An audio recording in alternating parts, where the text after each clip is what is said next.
hit start by mistake. So I think we might need to hit stop. Mitchell. Good morning, everyone. My name is Megan Mitchell, and I'm a chair of the HYLA CLE committee, along with my fellow co-chair, Harriet Wessel. We have two back-to-back presentations lined up for this riveting primer on cannabis law today. Our first presenter is the Honorable Audrey Moorehead and also Don Flanary, who will be discussing cannabis law from a criminal perspective and the ethics regarding cannabis. Immediately following their presentation will be Chelsie Spencer, who's head of the cannabis practice at Ritter Spencer Cheng, who will discuss cannabis law from a civil perspective. I'll turn it over to Harriet to introduce Judge Moorehead and Mr. Flanary. Thank you so much, Megan. Just a quick housekeeping item before we get started. As usual, we will put the course number for this program in the chat. So there is CLE available to those watching this live. There is not CLE available to those watching this on the YouTube channel, but it will still nevertheless be a great program if you're watching this recorded program. So we'll put that in the chat. We'll put it in twice, so please self-report your CLE for the amount of the program that you watch. Now, over to our presenters. We are joined today by the Honourable the Honourable Audrey Moorehead, the first woman elected judge of Dallas County Criminal Court Number 3. Based in Dallas for over 14 years, Judge Moorehead had her own practice focusing on criminal defence, domestic relations, child welfare, wills, trusts and probate.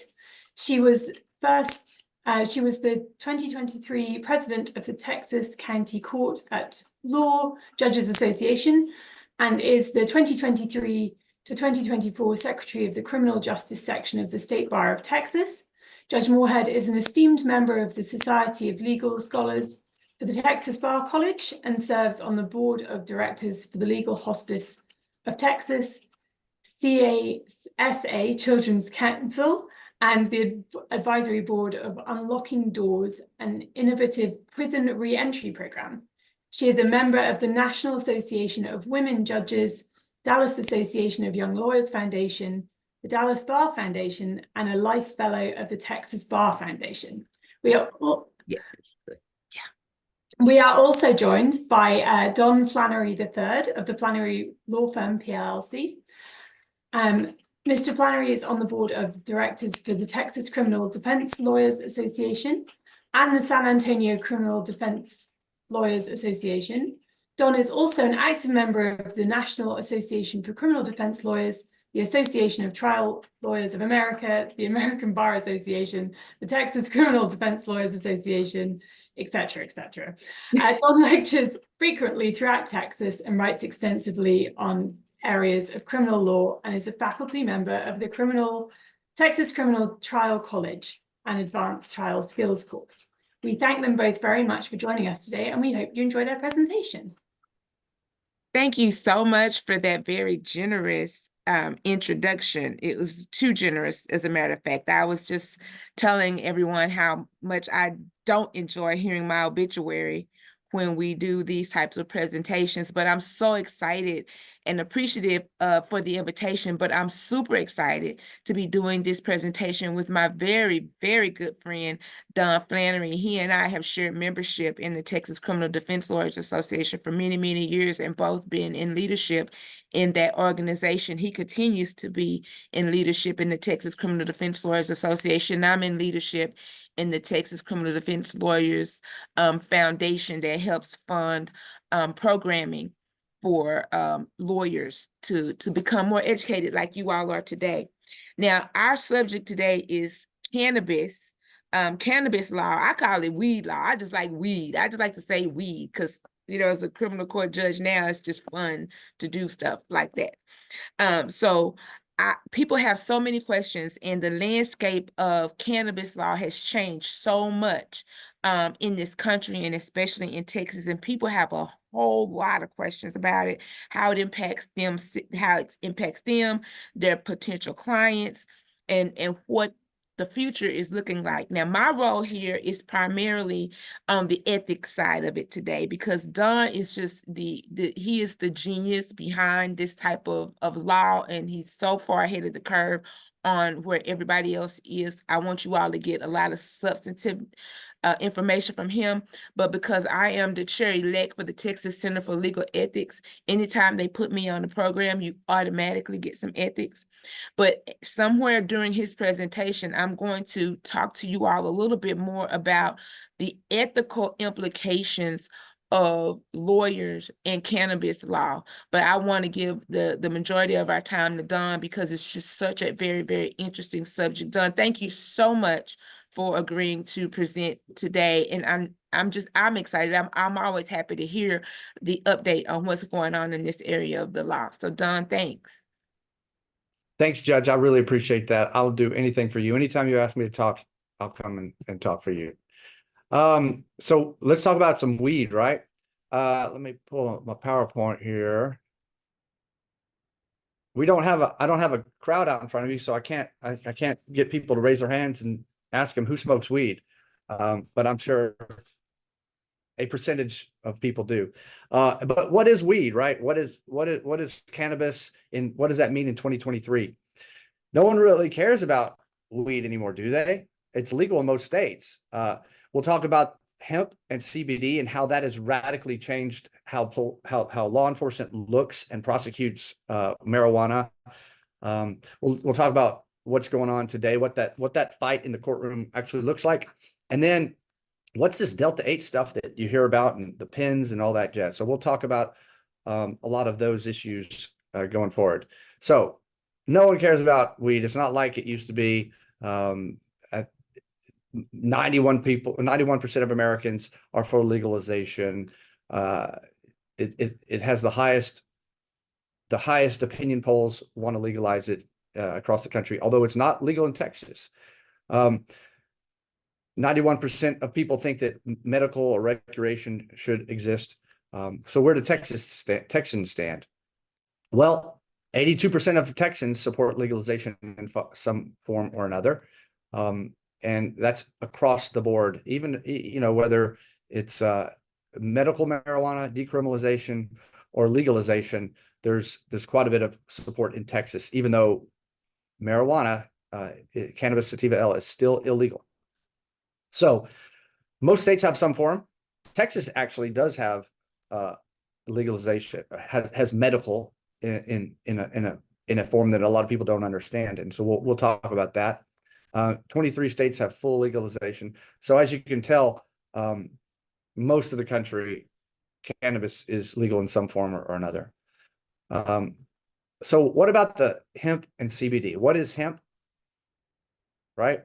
So in 2018, the Congress passed the Farm Bill. And in the Farm Bill, they basically legalized hemp, which is low THC cannabis. So cannabis sativa L, that's the plant. If it has a concentration of THC that's high, over 0.3%, then it's cannabis. But if it's low, that's hemp. That's always been what hemp was. But it had been illegal in the United States for years, but in 2018, it was legalized. And they did that so that the hemp market could do all sorts of things, like produce CBD for medicinal purposes, use hemp for all the textiles that they do. And so it's a huge industry. In 2021, it was worth $4 billion. And it's just growing, and it will continue to grow. And so there's all sorts of things you can do with hemp, as you can see on the screen. And I think that most people know about these days. So they created the hemp program. And after they created the hemp program, they created a framework so the states could adopt their own hemp bills. And in 2019, the Texas adopted House Bill 1325, and that is what legalized hemp in Texas. And so it allowed hemp to be manufactured, produced, sold all over Texas with certain permits. And so the Department of Agriculture now regulates it. So what is hemp? Hemp is cannabis sativa L with a concentration of THC less than 0.3%, like we discussed. Delta 9 tetrahydrocannabinol Delta-9 THC. That's the active ingredient. That's the stuff to get you high that is naturally occurring in cannabis. Now, there are other types of cannabinoids, different deltas that are found in cannabis and can be synthetically made outside of cannabis, that some have psychoactive effects, some don't have psychoactive effects, some have different psychoactive effects. And we'll talk about Delta-8 and what that is and how and why people use that and why that's in a gray area about whether it's illegal or legal. So hemp, that's hemp. Looks like marijuana. Well, it is marijuana. It's hemp. It's cannabis, right? The question is, can you tell what the concentration is? No, you can't just by looking at it. So what is cannabis? Cannabis can be all sorts of things. It can be the flower, what we just saw, the bud. It can be concentrates, THC concentrates. It can be Delta-9, Delta-8, Delta-10. It can be CBD. That's the non-psychoactive compound cannabinoid that has medicinal and physical effects. And it can be hemp. So that's what the flower looks like. These are all the different types of THC concentrates that you may have heard of. If you represent people accused of crimes or these sorts of crimes, these are all the felonies. Cannabis itself, the marijuana, the flower, that's a misdemeanor unless you have large amounts. But if it comes in any other form, THC, oils, tinctures, crumbles, all these different things, that is where it becomes a felony. And that comes from the old days of when there was hash versus marijuana, and hash was made, it came from Middle Eastern countries, but they always made the hash a felony and the marijuana a misdemeanor in small amounts. But that is the derivative of all that stuff. And so as you can see, here are all the different types of distillates and concentrations. And there's also other ways of ingesting it, using various ways of heating up the materials. And these are also concentrates. And that's keef, and this is hash, and that's resin. So you can see all these different pictures of the things. But that's THC oil. That's CBD oil. What's the difference? How can you tell the difference? You can't. And that becomes a big problem with law enforcement when they want to establish probable cause to seize something they believe is THC, or arrest someone who they believe is in possession of THC. So the old definition was just cannabis. The new definition, obviously, doesn't include hemp. And so cannabis with a concentration less than 0.3 becomes hemp. And so they changed controlled substance to mean everything except PG2. And then now the new definition says PG2 and tetrahydrocannabinols other than marijuana or the synthetic equivalents. So that's going to be the Delta-9s and arguably Delta-8s. We'll get into that in a second.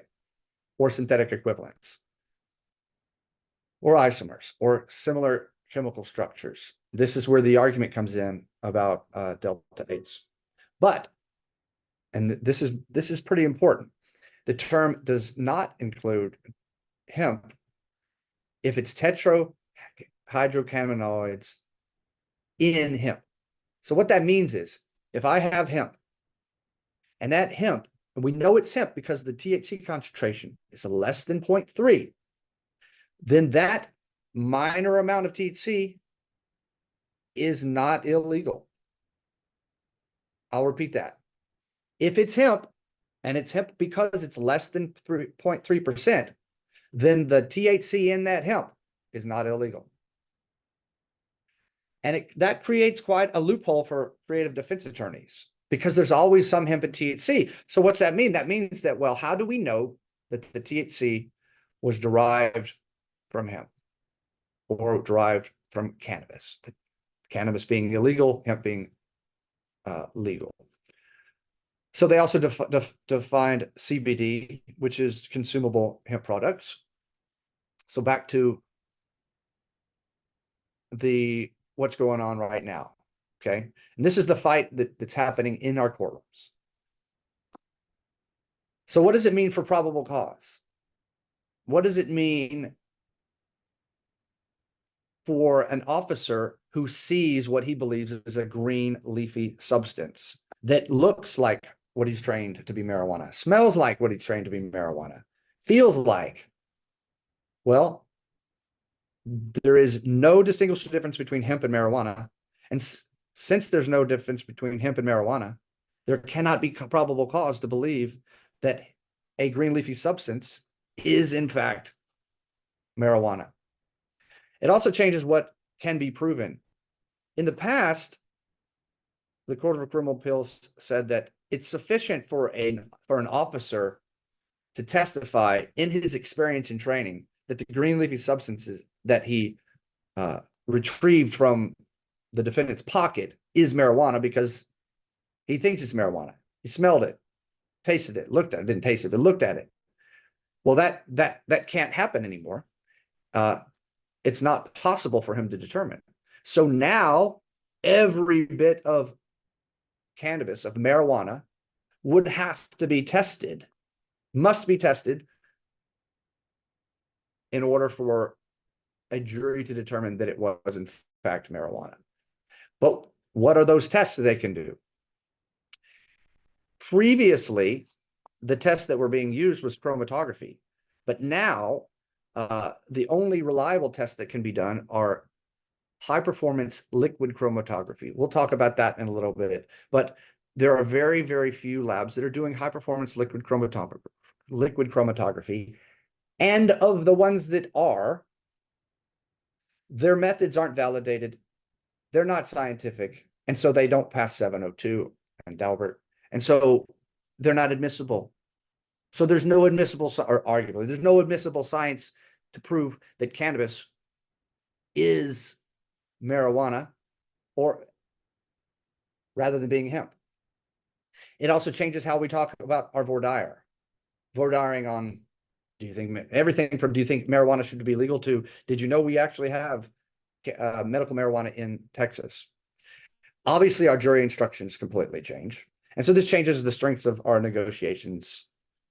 Assuming you're in a jurisdiction that's even filing a misdemeanor marijuana case or a felony marijuana case. Things are a little bit different with THC, but the same fights are there. So we always had jury nullification, but now we have real weapons. If there's no more probable cause for flower, it not just affects marijuana cases, it affects all of our cases. If you practice criminal defense and like 80% of the reasons to search the vehicle, the officer says, well, I smelled the odor of marijuana emanating from the vehicle. And then he searches it and finds, 10 kilos of cocaine. You can still file a motion to suppress, because how did the officer have probable cause to believe that he was actually smelling marijuana? Now, the reality is they probably were making that shit up the whole time. But now they cannot distinguish between marijuana, the odor of marijuana, and the odor of hemp. And we'll talk about what law enforcement has done to even show that they don't know that. So hemp and marijuana, they smell the same. Very recently, a court and I think, Judge, you might be familiar with this, the Cortez case. This is the most recent case out of the Dallas Court of Appeals dealing with the odor of marijuana. And some people thought, oh no, they say that if the officer smells marijuana, that can be probable cause. In this case, first of all, it was based upon a pre-2018 case citing the odor of marijuana, and so it didn't take into account the fact that that the hemp bill had passed. And secondly, more importantly, in this case, the court said, yes, the officer smelled marijuana. He walks up to a vehicle. The person is he's incapacitated. He looks like he's intoxicated. He's acting strange, and then he says he smells marijuana and searches the vehicle. The Court of Appeals said, well, it was in the total, like they always do, in the totality of the circumstances, we conclude that there was probable cause because the odor was emanating from the vehicle, but it was also because of the other circumstances. So the smell. So again, despite what, and this case hasn't gone up to the Court of Criminal Appeals, and there wasn't one. Just because there's an odor of marijuana, it still would have to be coupled with something else. But that makes sense all along anyway, right? If someone says it's marijuana and it smells like marijuana, then it's more likely than not that it's marijuana. We're talking about the smell of marijuana alone. For example, if there's a box and in the box it says California weed and has a California weed sticker on it, says this is marijuana, and the officer smells it. Well, obviously, taking those two things into consideration would give you probable cause to believe that it could be marijuana. But the smell alone can't be. That one's a little older. All these cases say about the same thing. We filed a motion to suppress in federal court based upon the smell of marijuana. Now, the case, it never ultimately it got dismissed and it didn't get resolved. But again, this case, the individual had what looked to be like a joint, and it caused the officer on the beach in Corpus Christi to search the vehicle and find methamphetamine. We obviously filed this motion to suppress, indicating that hemp and marijuana are indistinguishable, and there's no way to determine the difference without significant scientific testing.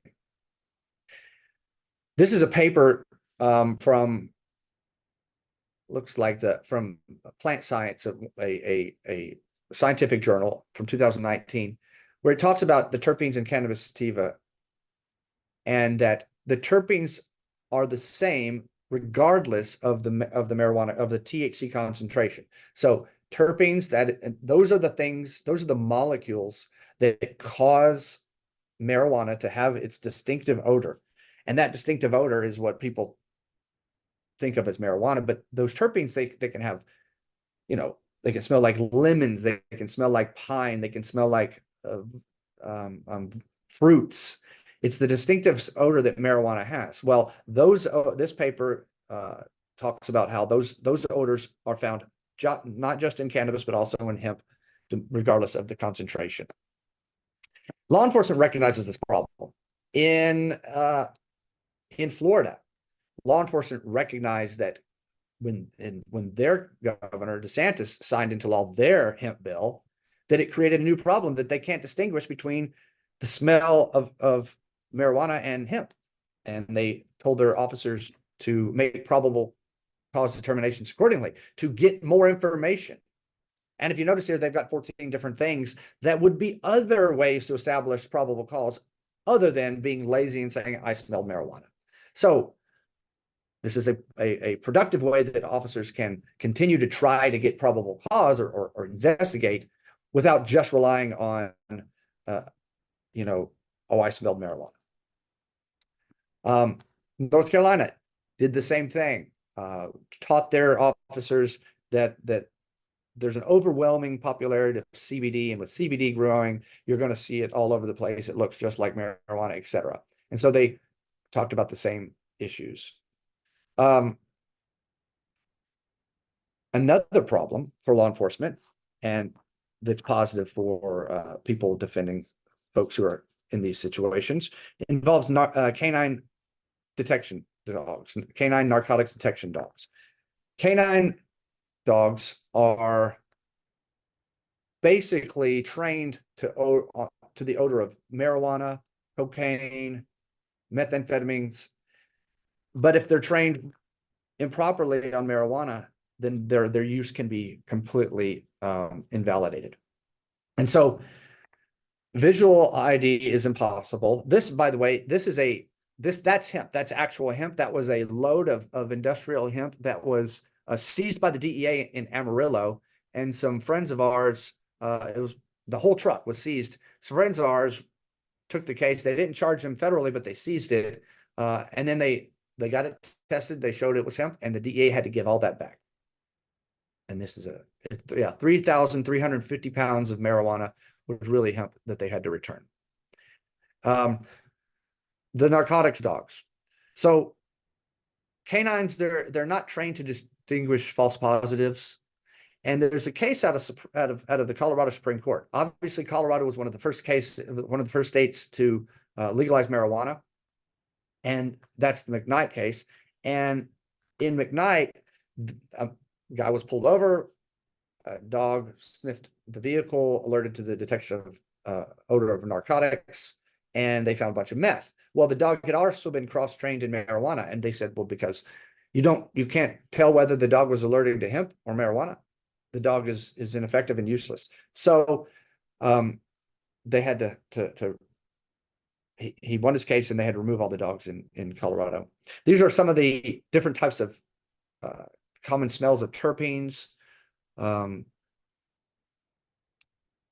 The more stuff about the terpenes and how it works on the brain, and why you can't tell the difference between marijuana and hemp, because you can't smell the concentration of THC. That's only a scientific test could do that.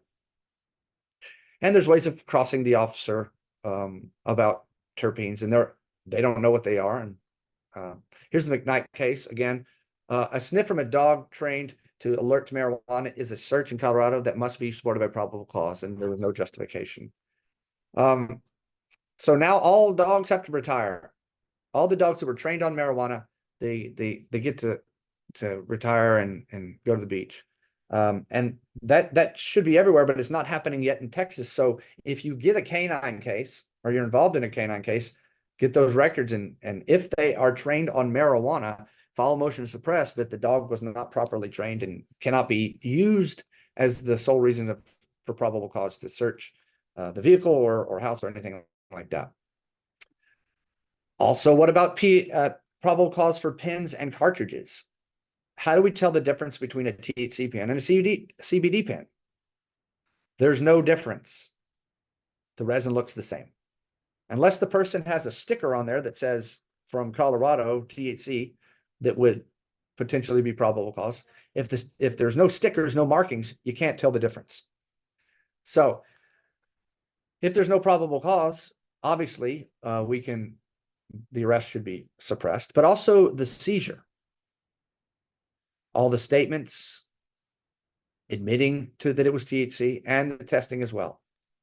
So even if they get to it later, if that initial determination was to take that, but if it's not based on probable cause, then it can lead to victories for your clients. So that's a big deal. No pre-arrest admissions are going to work. So in other words,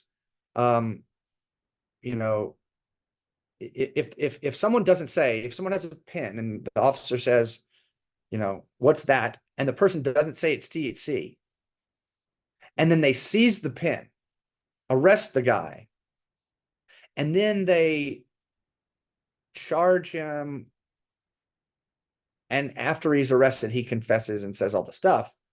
The fact is that at the time that it was seized, they didn't know it was THC. And therefore, everything after that is illegal and should be suppressed. So this is a big important thing to look at if someone has a pen or a box of, edibles. If it doesn't say from Colorado or California, if it doesn't say THC, then they shouldn't even be seizing it. So what's left to prosecute? Well, if the person says, if the cop says license and registration, and the person says, "Here's my weed, officer," or that's a THC pen. Can I have it? And he said, "Yeah, this is a THC pen." Unless your client basically admits initially that the green leafy substance is marijuana, or the pen does contain THC, or the pen says it's THC. Unless that happens in that initial encounter, you're probably going to have a lot of good stuff to work with. What about the field tests?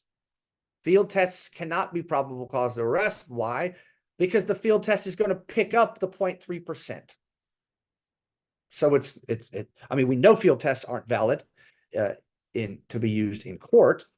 They're not science. They can't pass 702. They're not reliable.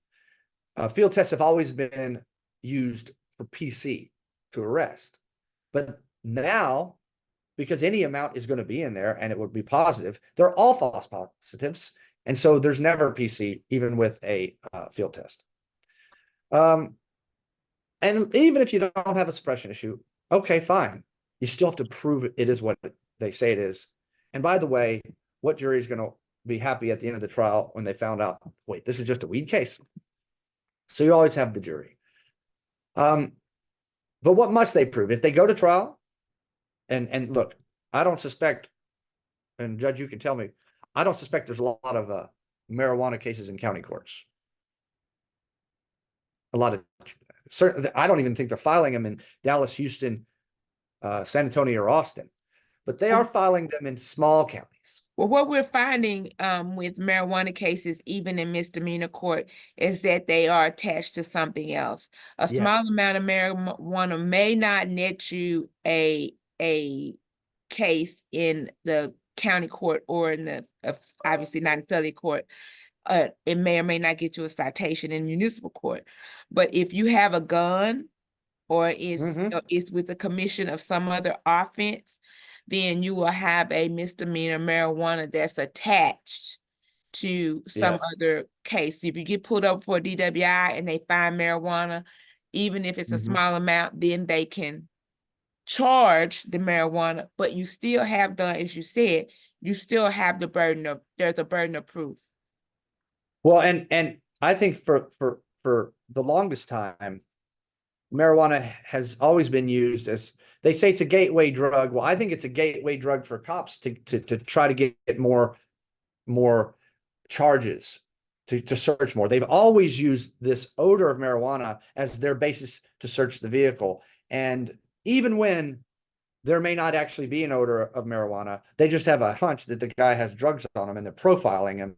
They say that they smell marijuana and there's nothing you can do to refute that. And so it's always been used in that manner. And now they're still holding on to marijuana cases with, like you said, firearms cases. And so oftentimes we'll have to litigate the marijuana because they've been charged with unlawful possession of a firearm because they've got the marijuana with them. So what do they have to prove? Well, they have to prove the concentration is over 0.3%. They have to prove it's not CBD. But also, arguably, they have to prove it was your intent to possess it. There are folks have, especially nowadays, you don't know what's in the pen. And if you buy or purchase or acquire what you believe is CBD, and it happens to be marijuana or happens to be THC in it, well, you didn't intend to commit that crime. And so that's always a defense. Now, this is what I talked about earlier. This is a big one. Hemp does not include the THC in hemp. How do they know the THC came from hemp? If you have a pen, if you have a weed pen, if you have a THC pen, there's no way to know that those molecules didn't come from hemp. Now, as a practical matter, it wouldn't make a lot of sense that you would harvest a hemp plant. You'd have to harvest lots and lots of hemp to squeeze out that little amount of THC. But arguably, it can be done, and they have to prove that. And that leads us to another thing when we talk about Delta 8, because Delta 8 comes from hemp. So that brings us to the Compassionate Use Act.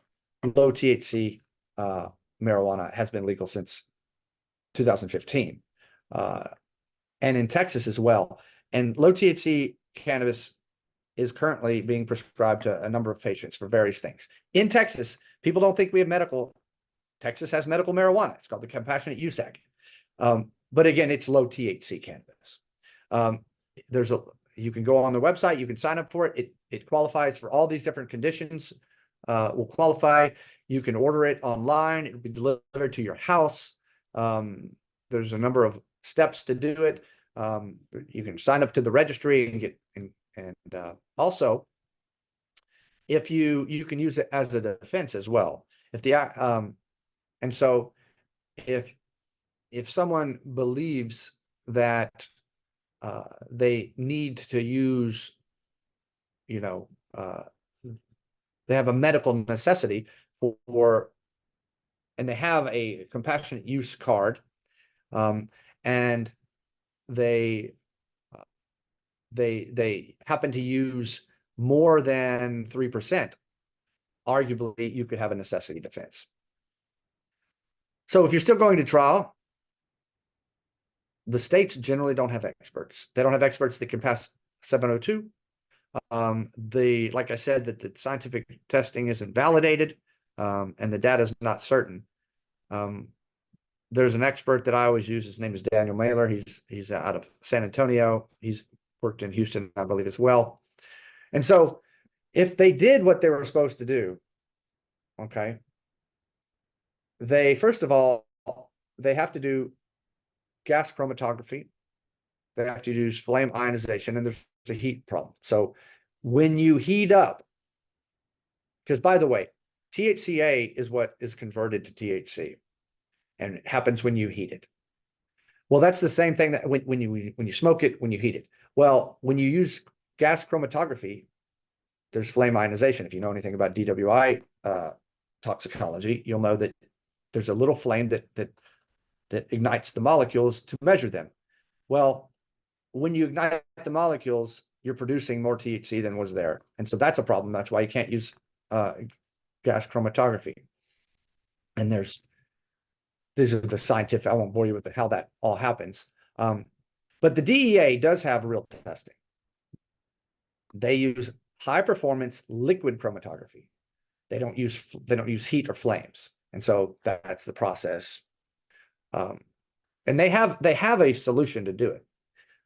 So that high performance liquid chromatography, no one's really using it, and most of the labs aren't using it. That would be the gold standard, and that's how you would get the testing done properly. But again, while the stuff still isn't peer reviewed, so it still can't come in under 702. Now, lots of testing is out there because the whole industry wants to test the percentage levels of THC. If you go into a store in Colorado and you have, you know, products that say 32% or 20% or, you know, 40%, how do they know that? Well, they've done liquid chromatography testing, and that assumes that they're that they've done it properly. Now, this is a test from a bunch of hemp cigarettes that were seized at a checkpoint in Kingsville, and the person actually had the testing data with them to show these are not marijuana cigarettes, they're hemp cigarettes. This happened a couple of years ago. People are getting less and less flack for it because the cops kind of can understand this language now. And we did independent testing and those sorts of things. I won't bore you with that. Also, you may have cannabis DWIs, but remember, the number of nanograms per DL in the blood, it's not like a DWI where over 0.08 is per se intoxicated. And we know that, you know, if you're a 0.1 or 0.2, you're intoxicated. It's not the same for cannabis. First of all, people have different tolerance levels. And second of all, the time you may smoke lots and lots of marijuana, and you smoke every day of your life, and then you get up this morning, you're not high, and they test your blood, you're going to have a lot of THC in your system, but you're not going to be intoxicated. Versus someone may never smoke, and they smoke a couple puffs off a joint, they're intoxicated, but their levels are much lower. So the levels of testing for cannabis cases and DWIs are all over the place. And so definitely get an expert if you have one of those cases. Also, there's a lot of data on that. Also, there's different ways that the body reacts to smoking versus eating edibles versus taking tinctures. And those don't correlate to the concentration in your blood. And so you would have this same or similar concentrations, but different intoxicating effects that would determine whether you were or didn't or did lose the normal use of your mental and physical faculties.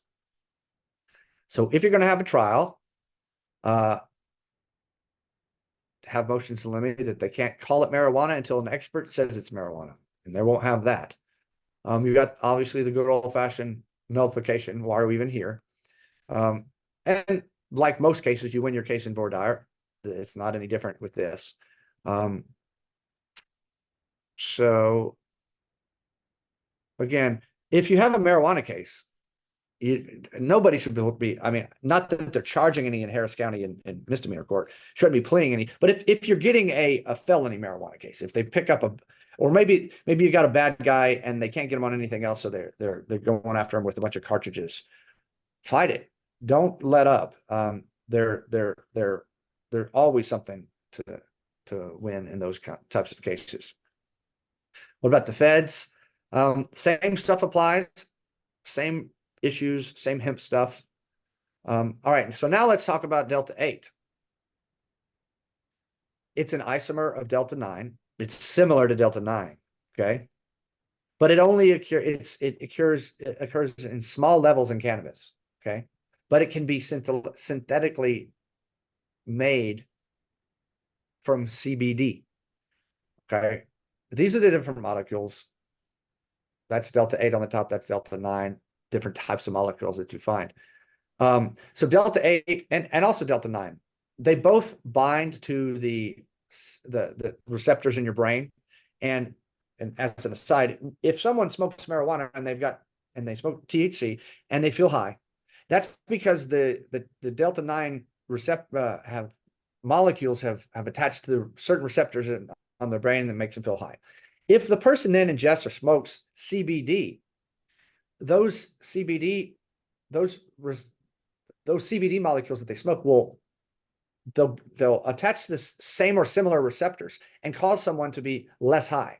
So if you've ever heard of someone say, well, if you're super high, take some CBD, it'll make you less high. That's because those molecules are getting pushed off the receptors, and that's why you get less high. Well, Delta 8 has a different type of high, a different type of psychoactive effect. It's different than Delta 9, but it's different and has a different effect because it binds to different receptors. And so why is it a thing? Why do we even have Delta 8? Why would people need to smoke Delta 8? Well, here's why. So in 2020, there's an oversupply of CBD because all these people are producing hemp because it's become legal across the country, and there's a glut of hemp in the market, tons of hemp all over the United States. So the price of hemp drops substantially, and all these people have a bunch of hemp on their hands. And so they have CBD, so they pull all the CBD out, and they realize they can convert CBD to Delta 8 pretty easily, just with acids and salt, with solvents and heat. And so tons and tons of people are producing this Delta 8. And that's why we see millions and millions of these cartridges everywhere, in every head shop, in every gas station, all over the country and all over Texas. And it's more popular, obviously, here in Texas because marijuana is illegal here and THC is illegal, but the Delta 8 is in this gray area. Now, there's technically reasons why it could or couldn't be illegal, but we'll talk about that. So the prosecutors, they wanted to know, a prosecutor in Montgomery County wanted to know and asked Kent Paxson, this is from, Brent Ligdon from the 9th District in Montgomery County, asked Ken Paxson, what's the deal with Delta 8? Is it illegal or is it not illegal? We want an opinion. And so the Attorney General's office contacted TCDLA and the TCDLA Cannabis Committee, of which I am the chair, and asked for our opinion. And you know what we said? We said, yes, it is illegal. Delta 8 is illegal. As a criminal defense attorney, I told the Attorney General, our committee did, that it's illegal because it is synthesized and it is an isomer. Now, hemp-derived Delta 8 is legal, but CBD-derived Delta 8 is illegal. So remember, hemp, everything that's in hemp is legal. THC, Delta 9, Delta 8, it's all legal. But CBD is legal. But when you derive Delta 8 from CBD, then you're synthesizing it, and it is an isomer, and that makes it illegal. So it's good for the cops because they can call it illegal, but it's good for us because they can't prove it. Because how do they know whether the Delta 8 came from hemp or came from CBD. So that's why, in a nutshell, and also because the manpower to arrest everybody would be impossible. Now, is Delta 8 safe? I don't think so. There's very little testing on humans. It's illegally produced. There's no manufacturer regulation, and does contain a lot of impurities in the process because they have to use solvents and different things when they heat up the CBD. But they still can't prove it. Again, labs can't prove that the Delta 8 isn't hemp derived. So that's why we still see it.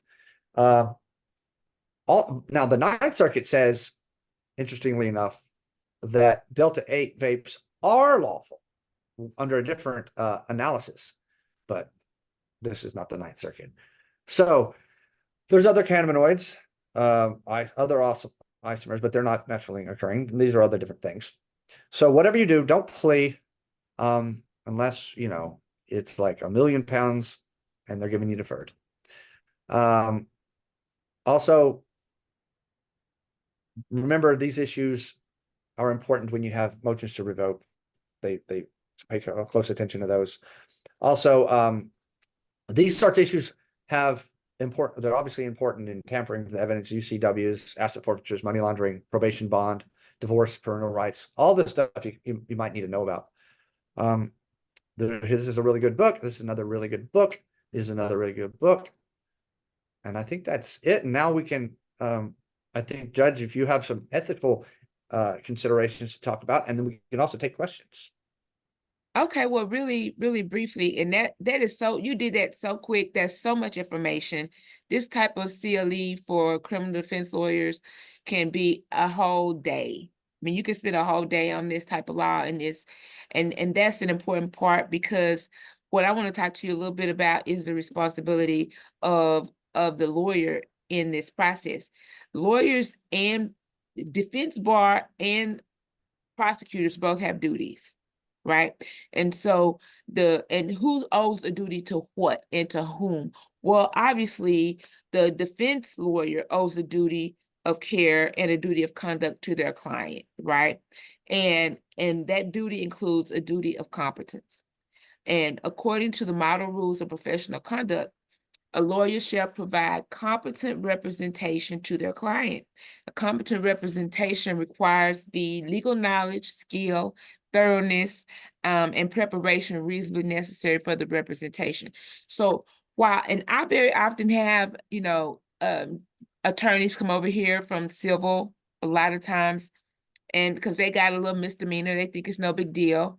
It's a misdemeanor DWI, it's a misdemeanor marijuana case. And so they're just going to come over here and take care of it. You have to be very, very careful to be sure that you are maintaining your competence in this area of law. And I encourage you, if you're not an actual criminal defense lawyer, if you don't have training in this area, even if you are a criminal defense lawyer and you haven't received some legal education in this area, that you seek out lawyers like Don or other members probably of TCDLA who are very, very well trained in this area, and associate them on your case. At least get a consultation, because what you don't want is to have some ineffective assistance of counsel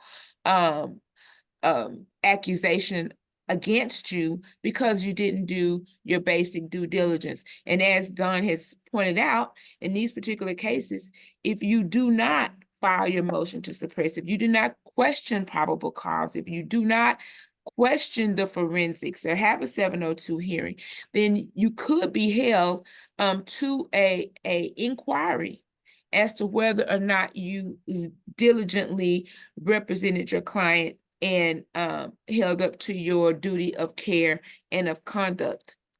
And prosecutors, they have duties too. And you know, you'd be surprised, as Don talked about, there are lots of counties in this state that are not really interested in prosecuting marijuana. Small amounts, large amounts, not really, because if you're an attorney, a district attorney, and you have people committing murders, you have people committing thefts of property, people who are assaults, you don't really want to spend a lot of your time on Delta 8 or Delta 9 or smells like weed. You kind of don't.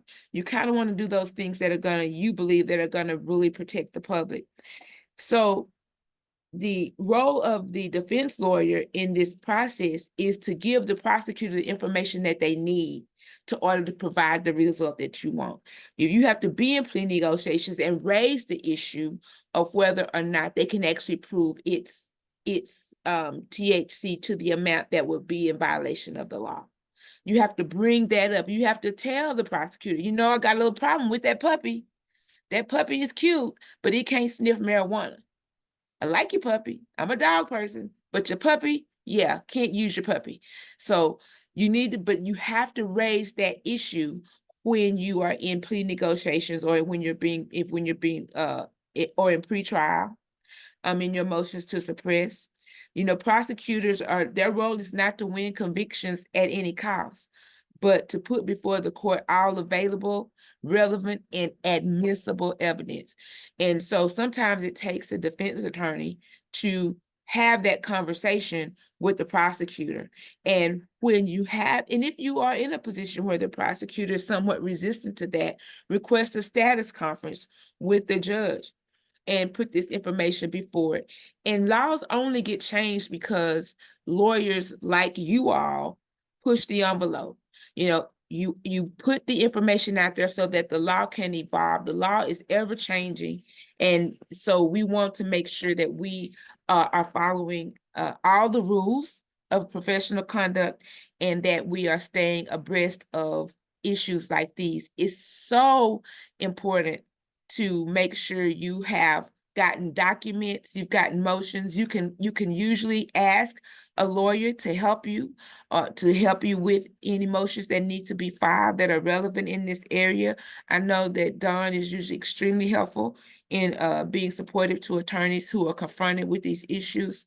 But I don't want to discourage you because it's an exciting area of the law and it's growing by leaps and bounds and it's growing in different ways. You're going to have lawyers that are going to be consulting people on the civil side and business organization side as more shops and more businesses participate in THC and CBD type of therapies. They've got a restaurant here called HYLA CLE. They have an actual drink on the menu that has CBD in it.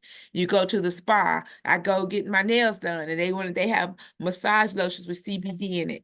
There's going to continue to be litigation involved in this. So there's opportunities professionally if you stay involved. And there are also other cases done. I'm not sure if you've heard of them, and I don't know that we've had one here yet, but in other jurisdictions where people have had legal CBD or legal, you know, they're smoking the Delta 8 or whatever that's legal, and the police are so adamant that it's illegal because they're untrained. There's still a lot of training necessary. And they've had actual police brutality cases brought against police officers who have tried to wrestle people to the ground who are trying to argue about whether or not what they have is legal or not. And come to find out at the end of it, after arms are broken, eyes are bruised, people are bruised and bloodied, that it wasn't even an illegal substance. And so we have to be prepared on all fronts in this litigation. I really appreciate the Houston Young Lawyers Association for giving us the opportunity to have this dialogue and conversation.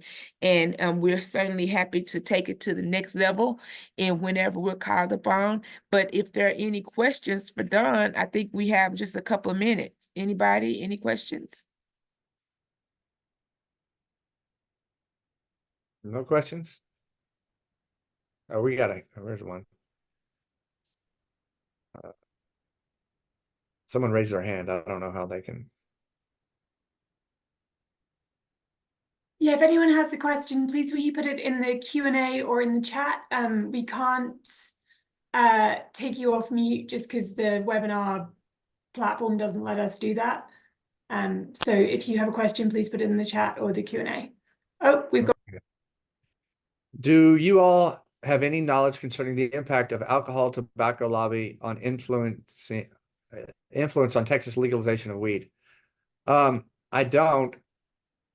I assume, you know, So I'm going to talk about that. Yeah, yeah, you can answer that, but the alcohol lobby, or alcohol sales have been drastically dropping over the years, and I think that they'll do everything they can to try to stop marijuana and cannabis from going forward.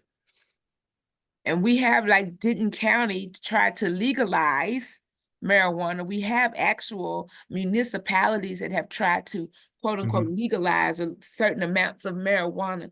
And I think we'll see a lot of litigation play out on that from your attorney general moving forward.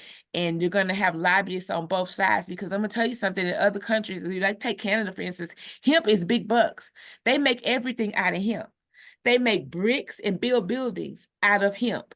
Hemp-based products are everywhere, and it's so much money to be made just in hemp alone. And so if they're going to press the economy to be inclusive of hemp, it's going to be very, very difficult to separate, as we have seen, the weed from the hemp. But this has been Weed Law, everybody. We've really been excited to be invited today. And thank you so much, Harriet and Megan, for having us. We really, really appreciate it. Thank you for such a great presentation. It's been a delight to Thanks. have you. Thank you so much, Your Honor, and Mr. Don Flanary, for that great presentation. And next up, we'll have Chelsie Spencer, who's going to talk more about the civil aspect of cannabis law. And as I understand, she's also going to touch on the lobbyists and the influence on Texas legalizing weed. Yes, absolutely. So I'm super excited to be here with you guys today. I have practiced civil cannabis law for over 10 years. Having difficulty moving, there we go, out of the way. And I want to reiterate the sentiments that Judge Moorehead expressed about not dabbling in the criminal law area, because though I know the science like the back of my hand and can talk about HPLC and nuclear magnetic resonance and Delta 8 issues and how to isomerize, the first thing you will hear if you are my client and you call me is, I am not a criminal lawyer. If you get arrested, don't call me. I have competent referrals I'll send you to. If you call me, you're probably going to jail, because I don't know the foggiest thing about criminal law here in Texas. Let's jump right in, because I've got a lot of material to get through here in the next hour. So continuing with Weed 101 or Cannabis 101, and you'll hear why I call it Cannabis as a civil attorney. My goal whenever I come and do a presentation is always to educate first and foremost. If you've ever heard me speak before, you know I absolutely love my job. I nerd out on the science. It's the best thing about what I do. But I always have a secondary goal, and that's to change some minds, because I often find that someone in the audience may have grown up in the age of with a stigma or the era of propaganda. So, Sarah, what's going on here? Sarah? Sarah? She won't answer you. Or she can't. Why not? This is the way it's been since she started smoking pot. She's all lazy and boring, and you know, we used to have so much fun together. And now? This is what we do. So fun fact, these, if you grew up in the 90s and you were a child of the 90s, those ads were actually funded by the alcohol lobby. But now I want to reintroduce you to cannabis, the cannabis that I know and love and work with every day, that has great medical potential as an adjunctive therapy. And we're going to do that through viewing two patients and their dosage interactions. The first, his name is Larry. He's a retired police chief, and you'll see that he is suffering from Parkinson's disease. We're going to watch him dosing cannabis for the first time. Come in, come in. Let's see.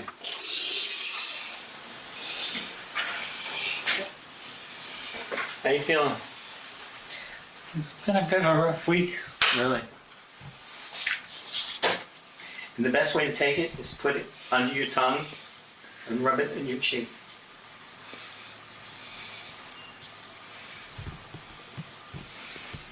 Don't do too much, you're going to be asleep all afternoon. You know what you should do?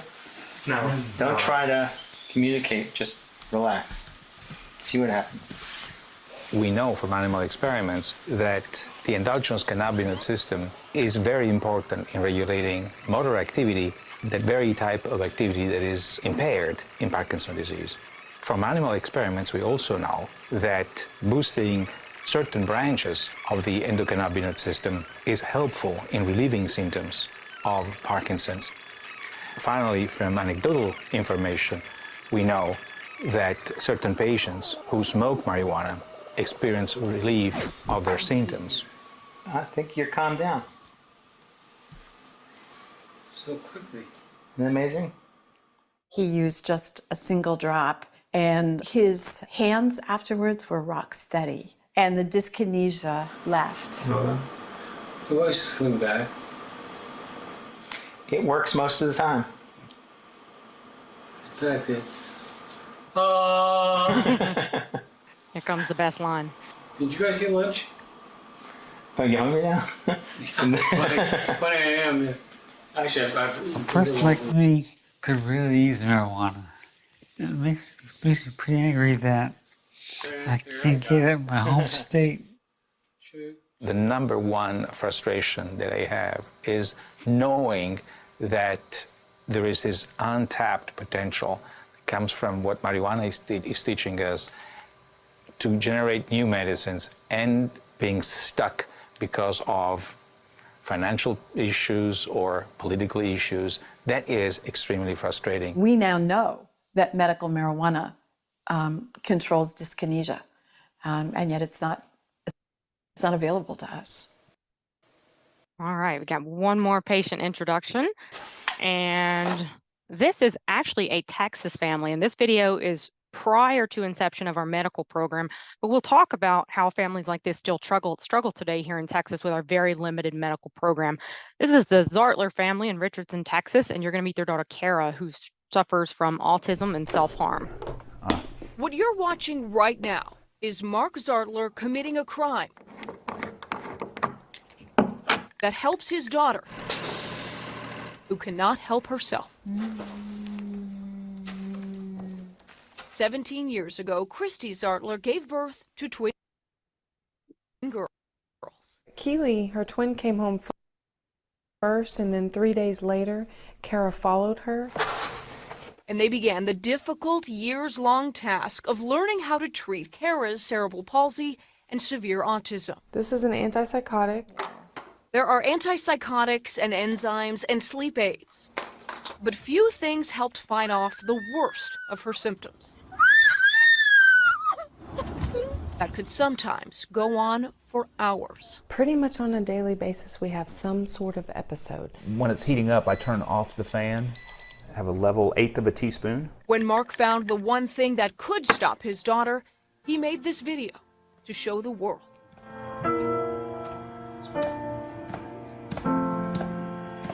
It takes 6 deep breaths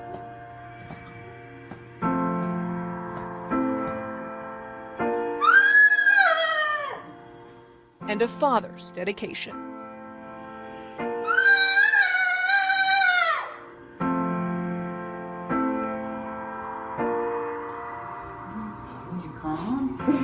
Nana, let's get up. It's okay. Got me up. Okay.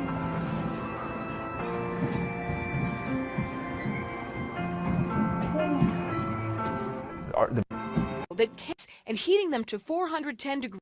All right, so we're not going to watch the full video today, but the Zartler family is an amazing family. Christy and Mark advocated very effectively for their child and were placed in the situation of many parents here in Texas where they were precluded access to what is truly a life-saving medication for that family. So that's it for the videos, at least for now. I like interactive presentations, so more to come. But now you see the cannabis that I have devoted my entire career to. And as I said, I've been a cannabis attorney for over 10 years. Don't call the Texas bar. I'm also licensed in the state of Florida, which has a robust medicinal program. So I'm going to cover a bit of the same material that Dawn did, but in different terminology. So as Dawn said, if I were to ask any of you which of these is hemp and which is cannabis, no one's going to know because it is the exact same plant. By federal law, starting in 2014 with the 2014 Farm Bill, which established a domestic pilot hemp program for participating states, up until the 2018 Farm Bill, the United States legalized hemp to a certain extent. We'll chat about that and certain derivatives, extracts, cannabinoids, et cetera, thereof. But for our purposes today, when I say hemp, I'm speaking of cannabis material that has below 0.3% THC. When I say medical use or recreational use, I am referring to medical regimes. Obviously, it's those within a state-sanctioned medical program. Recreational or adult use is exactly what it sounds like. It's use at your prerogative within a state-sanctioned recreational or adult program. The cannabis strains that we have on the market today are phenomenally potent. We can breed different strains for different phytocannabinoids. Phytocannabinoids are those cannabinoids such as Delta-9, Delta-8, even in that minuscule amount that it presents in the plant, cannabidiol, CBN, CBG. There's over 120, and we're just at the cusp of discovering what these phytocannabinoids can do. Other countries have 40, 50 plus years of demonstrated medical research. We don't have that here in the United States because our access has been blocked. The medical cannabis that is available to researchers here in the United States all comes from one place, the University of Mississippi, and I'm here to tell you, and the researchers will tell you, it is complete and utter trash. It is the cannabis you would have gotten back in the 40s and 50s. We have recreational strains that are topping 42% THC, but our researchers are hamstrung with moldy seed and stem below 10% THC. So we have a lot of ongoing studies here in the United States, but access is really precluded. Let's talk about why, because it may surprise you to learn that America actually has a very storied and lengthy history with cannabis. One of our first laws on the books here was in 1619 at the First Virginia Assembly, when the government at that time, in Virginia, obviously we weren't the United States of America at that time, but the Virginia Assembly enjoined the colonists to plant the hemp seeds that they had brought over with them. George Washington grew hemp at Mount Vernon as one of his primary crops.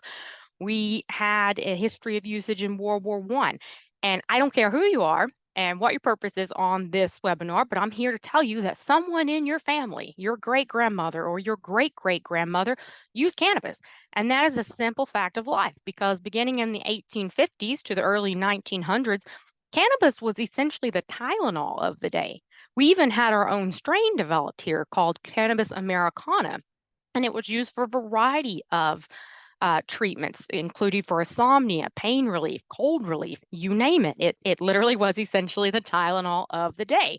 It was pivotal in World War I for our troops, the parachute straps for World War I soldiers, the nautical ropes on the ships, all made from hemp. So what went wrong?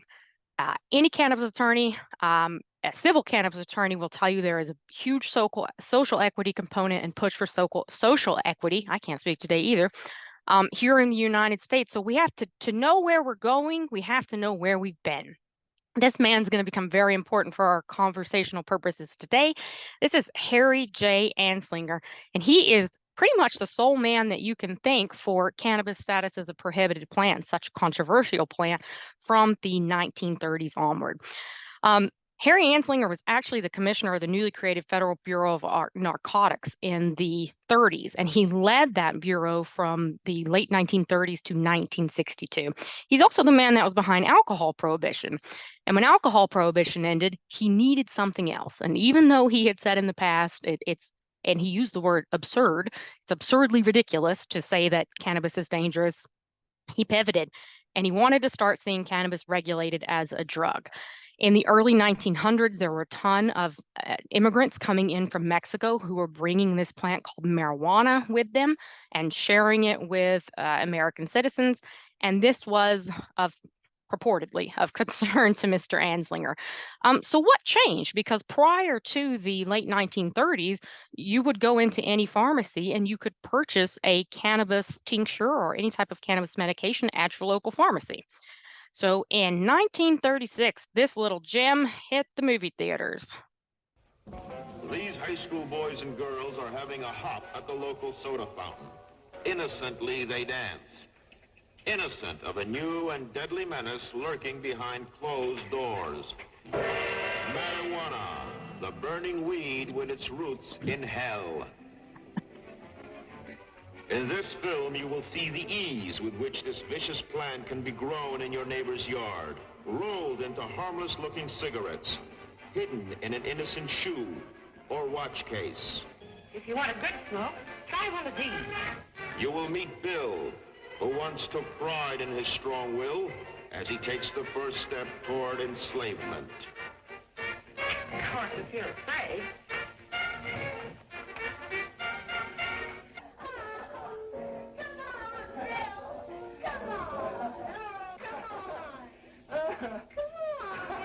Smoking the soul-destroying reefer, they find a moment's pleasure, but at a terrible price.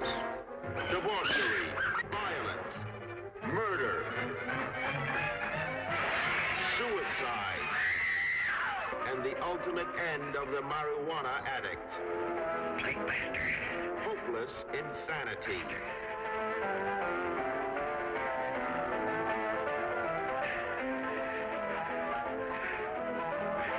See this important film now, before it is too late.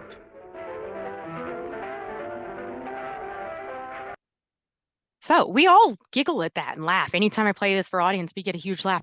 But this was serious business at the time. Reefer Madness was originally funded by a church group, but it was so important to Anslinger and his Federal Bureau of Narcotics. The government ended up putting money towards Reefer Madness, and it became a mass syndicate film. It played in studios across the nation. The Reefer Madness effects can't be understated because these are actual ads from the Federal Bureau of Narcotic at the time. Weird orgies, wild parties, Wake Up America, dope peddlers are putting it in your tea, and yada yada. So while we have a giggle today, this was actually quite serious at the time, and the Federal Bureau of Narcotics was doing its best to convince everyday Americans that this drug, which was starting to come over the border in proliferation, was extremely dangerous, that it was used by minority groups, the words used by Henry Anslinger, and don't shoot the messengers, the darkies. He went after the beatniks for the jazz generation. And soon, within about a year of the release of Reefer Madness, we saw the 1937 Marijuana Tax Act, which we've got some abbreviated purposes today. Like Judge Moorehead said, we need a full day. Really, I need a full week to talk about civil cannabis. You're getting the tip of the iceberg here. So Anslinger wasn't necessarily satisfied with just the 1937 Tax Act. He wanted to go for full prohibition. So he used what he called the Gore files, where he found the worst of the worst criminal offenses in the United States that had some purported link to cannabis. For example, there was a boy who had killed his whole family with an axe, a woman who had jumped out of a window. The Gore files have been debunked. They were propaganda. It obviously wasn't cannabis that caused these terrible crimes. In a lot of instances, it was probably mental illness. Rather than mental illness, he continued to go after cannabis. So the medical, the pharmaceutical, and veterinary associations all testified against the 1937 Tax Act. They said, this is a product that has medical efficacy. We believe that it needs to be available to people. It should be regulated.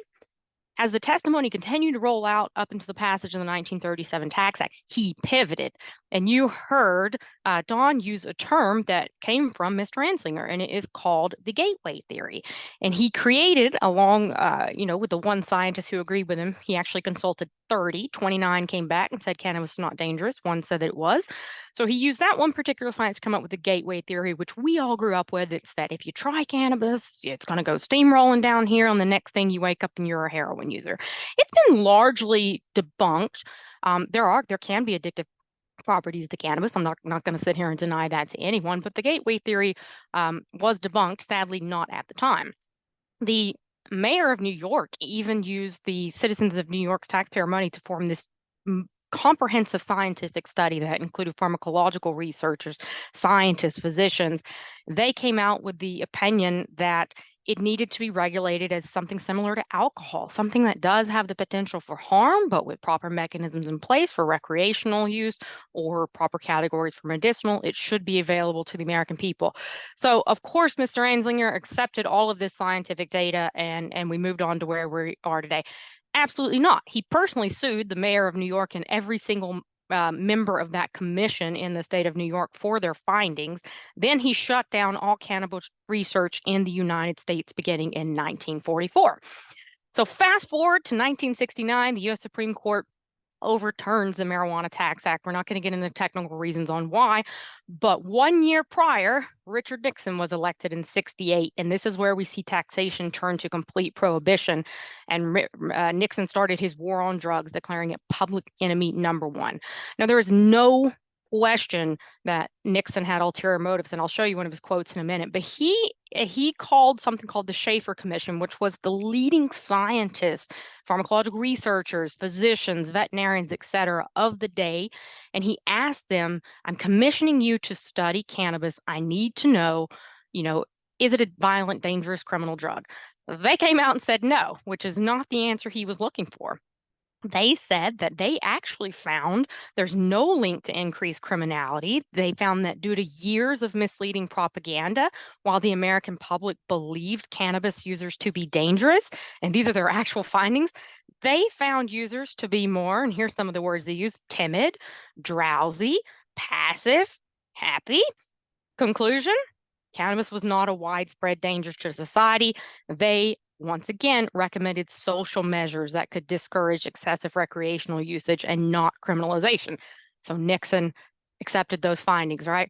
Absolutely not. 1 year later, he signed the Controlled Substances Act into law, which is the current bill that we have. I've put the current iteration of the federal CSA here, which carves out hemp as defined in the 2018 Farm Bill. It also carves out THCs derived from hemp. In hemp, those words become very important for the Delta 8 debate. And I will tell you, I absolutely agree with Don's assessment that Delta 8 is illegal here in Texas. I'll let you read this quote for itself. It's fairly lengthy, but there's no question that the Nixon administration was motivated by racism in its prohibition on cannabis. They knew that the majority of users at the time tend to be Black Americans or Mexican immigrants who had come to the United States, who were currently living in the United States. These are his words, not mine. This is his own domestic policy advisor saying, did we know we were lying about the drugs? Of course we did. So this started the era of filling our prisons with people for minor drug possession offenses. And at the time, and as of today, still, the arrest rate on cannabis offenses is 4 to 1 for Black Americans. It's a dirty history that we can't sweep under the rug anytime we're going to speak about cannabis here. You should also be incredibly mad that your government placed this substance into Schedule 1, because Schedule 1 placement requires that the U.S. government demonstrate that the substance has no potential for medical usage and that it has a high probability of abuse, both which are blatantly and abundantly false when it comes to cannabis. So fast forward to cannabis today. There's 1,000 other things we could talk about on the road to prohibition where we're at today. But suffice to say, as Don pointed out, more Americans are in favor of usage than ever. It is legal in more states than it is not. 74% of Americans live in a legal state. We have 24 recreational states, 14 medical only. You'll see Texas is there with an embarrassing big gray void. We'll talk about why, and only 4 that continue to have full illegality. And these holdouts historically, they held out on the hemp program. They'll come around, they'll be there. People ask me, how is this working? If cannabis is Schedule 1, why isn't the federal government coming in and arresting everybody? Well, they can, but we have something called the Rohrabacher-Farr Amendment, which started in 2001 and has been carried over in federal appropriations bills since. Under the Rohrabacher-Farr Amendment, the United States Department of Justice is wholly precluding from spending a single dime of their appropriated budget for prosecutions of legal state medical cannabis regimes. As far as, well, won't the federal government come in and yada, yada? Again, they could, they don't. There is, people always talk about preemption. It's not a preemption issue, actually. It's the 10th Amendment commandeering issue. The federal government can never force a state to come in and arrest someone for a violation of a federal law. So now let's talk about the fun part. There's a joke we as cannabis attorneys like to use where I say, if you want to lose $20 million, or if you want to lose 20 million in cannabis, start with 40 million or something like that. The joke is, no matter what you do, you're going to lose money here. And this is what may be shocking to some people, because if you come to me and say, hey, I want to start a cannabis company, I'm going to largely try to discourage you. Number one, because the cost of entry are so exceedingly high here in Texas. It's about $500,000 just to get a medical license, $10,000 to apply. The window's not even open. But we have issues from the get-go with starting at formation. I have to structure cannabis companies in a specialized way that I do not structure any other company. And why do I have to do that? Because currently, cannabis companies are precluded access to United States bankruptcy courts. The Department of Justice issued a memo on the United States trustee program that the courts have agreed with and followed that says the trustee can't adjudicate the estate of a cannabis company because if they do, they're engaged in federal trafficking and distribution. How do they dispose of the assets of the cannabis company when the assets are a Schedule I substance that is illegal? Like cannabis companies have banking issues. Somebody's always going to say, well, what about the Safe Banking Act? Well, what about it? We've tried to pass it for 7 to 8 years at this point. It hasn't passed. My companies still have banking issues. There are guidance for banks on how they deal with this, but cannabis companies are dealing in cash. I mean, they're literally sending armored trucks to the IRS full of cash. There's real estate implications. You want to get a dispensary, you want to secure real estate. Well, if you have a mortgage on here, you know that your mortgage has a provision in it that says if you are conducting illegal activity at the site of the mortgage property, the bank can call the note at any minute. If you've ever been to a cannabis grow, you know that there is a really potent smell, and your landlord's going to want to know about that. So there's a lot of practical considerations that we have to carry over into the leasing arena. There's the HP-1 visa issue. A lot of our tech companies rely on HP-1 visas to pull in top talent from other countries. If you want to come to the United States for the purpose of working in cannabis, the United States government treats you the exact same as if you were trying to come over here to work in heroin. And you can see about how that goes. The number one thing that is killing our cannabis markets right now is this little thing called IRS 280E. So I have to tell you the story about 280E so that you understand the purpose. It was back in 1982, there was a drug dealer called Jeffrey Edmondson, and he was in Minneapolis. He dealt amphetamines, cocaine, marijuana, et cetera. Big drug dealer. The U.S. government finally caught up with him. In 1974, he has to file his tax return on his drug enterprise. So this man walks into the United States tax court and tells the tax court, look, I sold 1.1 million amphetamine pills. I sold 100 pounds of marijuana. I sold 13 kilos of coke. It was on consignment. And here's my list of itemized deductions. I drove this many miles to pick up that cocaine. I had hundreds of dollars in long distance phone calls. These plastic baggies cost me a fortune. My home office where I was doing all these drug deals. And the tax court laughed him out, right? Absolutely not. They let him deduct those things as ordinary and necessary business expenses. And you can look it up. It was Edmonds versus Commissioner case out of 1981. And Congress very swiftly reacted to that, obviously, with passing IRS 280E, which states that if you are a business dealing in the trafficking or distribution of a Schedule I, where cannabis is, or Schedule II substance, you are prohibited from taking any standard tax deduction. You may only deduct cost of goods sold. So our companies, cannabis companies, effectively pay between a 74 to a 78% tax remittance back to the federal government. You can see these were some of our leading cannabis companies. Some of these have actually gone under, but Trulieve here, take for instance, they paid a 74% tax bracket. So if they bring in $100 million, $74 million of it goes back to the IRS. And you can actually watch testimony of IRS commissioners speaking to Congress saying, we have stacks and stacks of cash sitting in rooms. What in the world do we do with it at this point? So another issue that the cannabis industry faces is the FDA's current prohibition, and this applies to both cannabis and hemp. On December 20th, 2018, the date that then acting President Trump signed into law the 2018 Farm Bill, the then acting commissioner of the FDA, Scott Gottlieb, issued a public statement stating that the 2018 Farm Bill reserves the regulatory purview for regulation of any product subject to the Food and Drug Cosmetics Act that includes hemp to the FDA. Unfortunately, at that time, we had several prescription drugs that were approved or were in what's called the investigational new drug status application time period that included either THC and or CBD as active ingredients.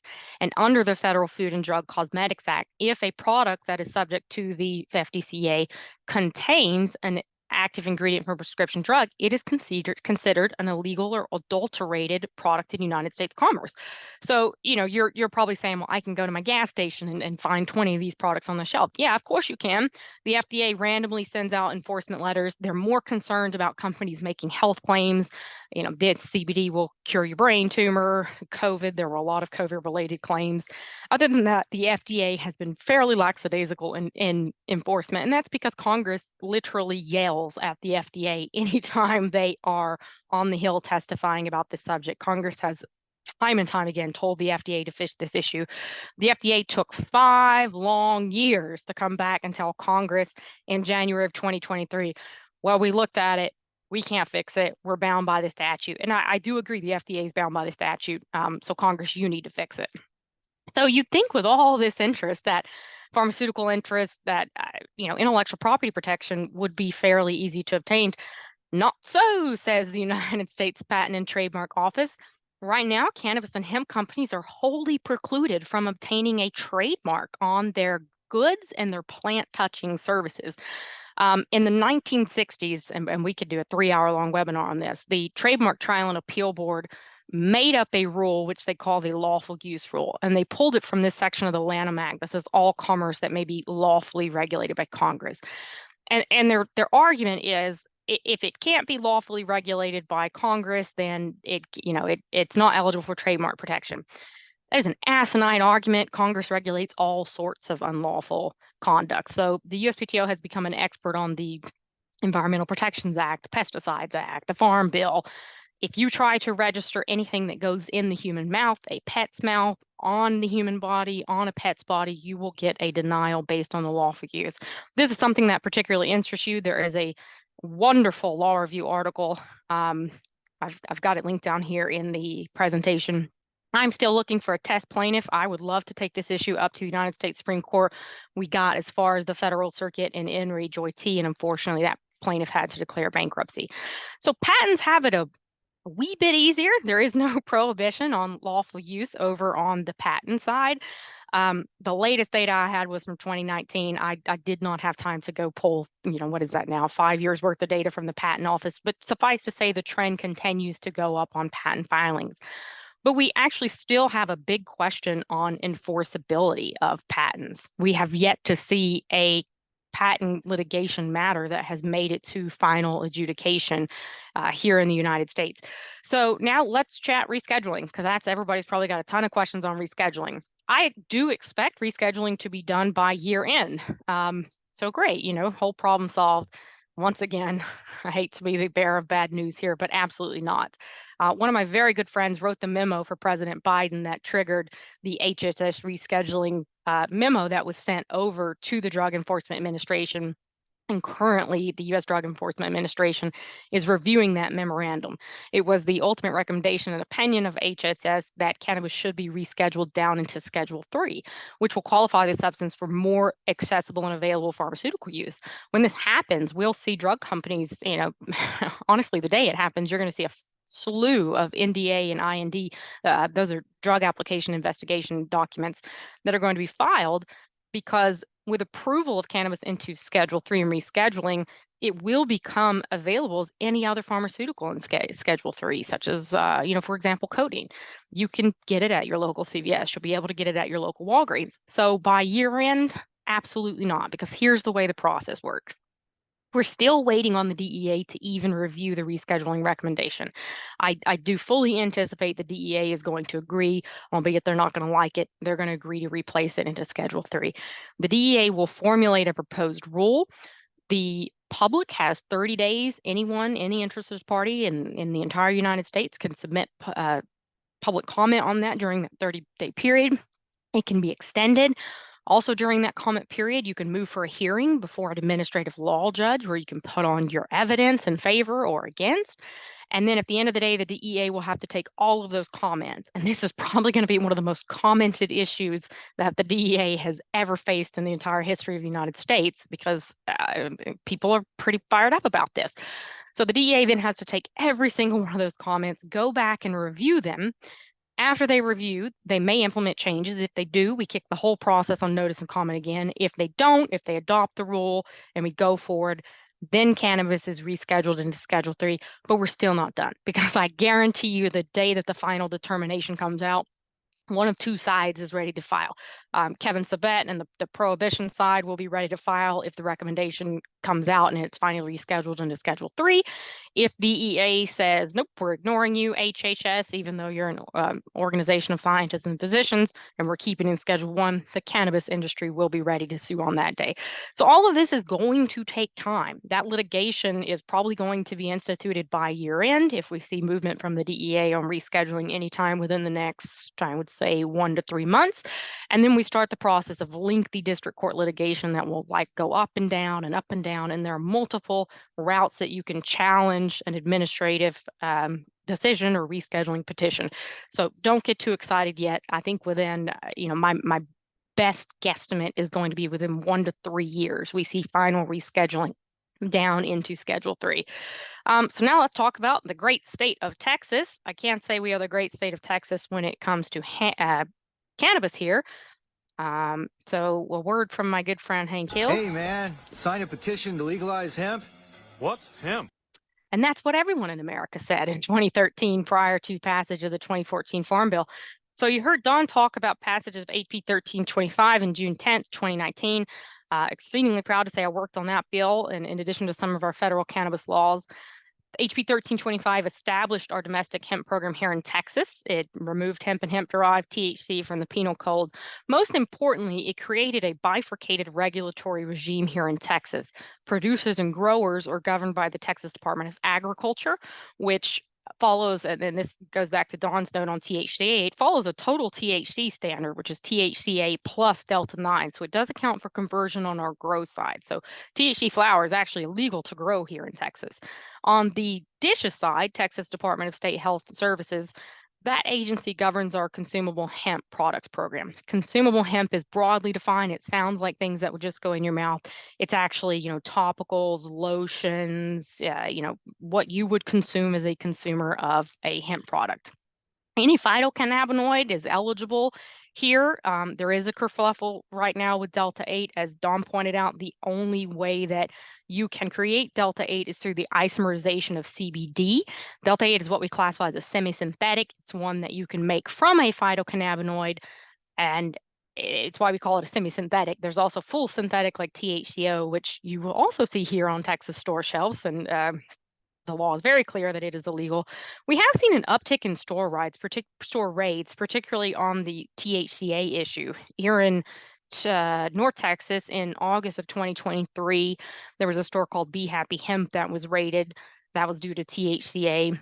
We've seen one in Allen, Texas, Little Elm, Grand Prairie. I can knock them off. And we actually saw EMF, the Edwards marijuana family, raided in the Houston area about 3 weeks ago.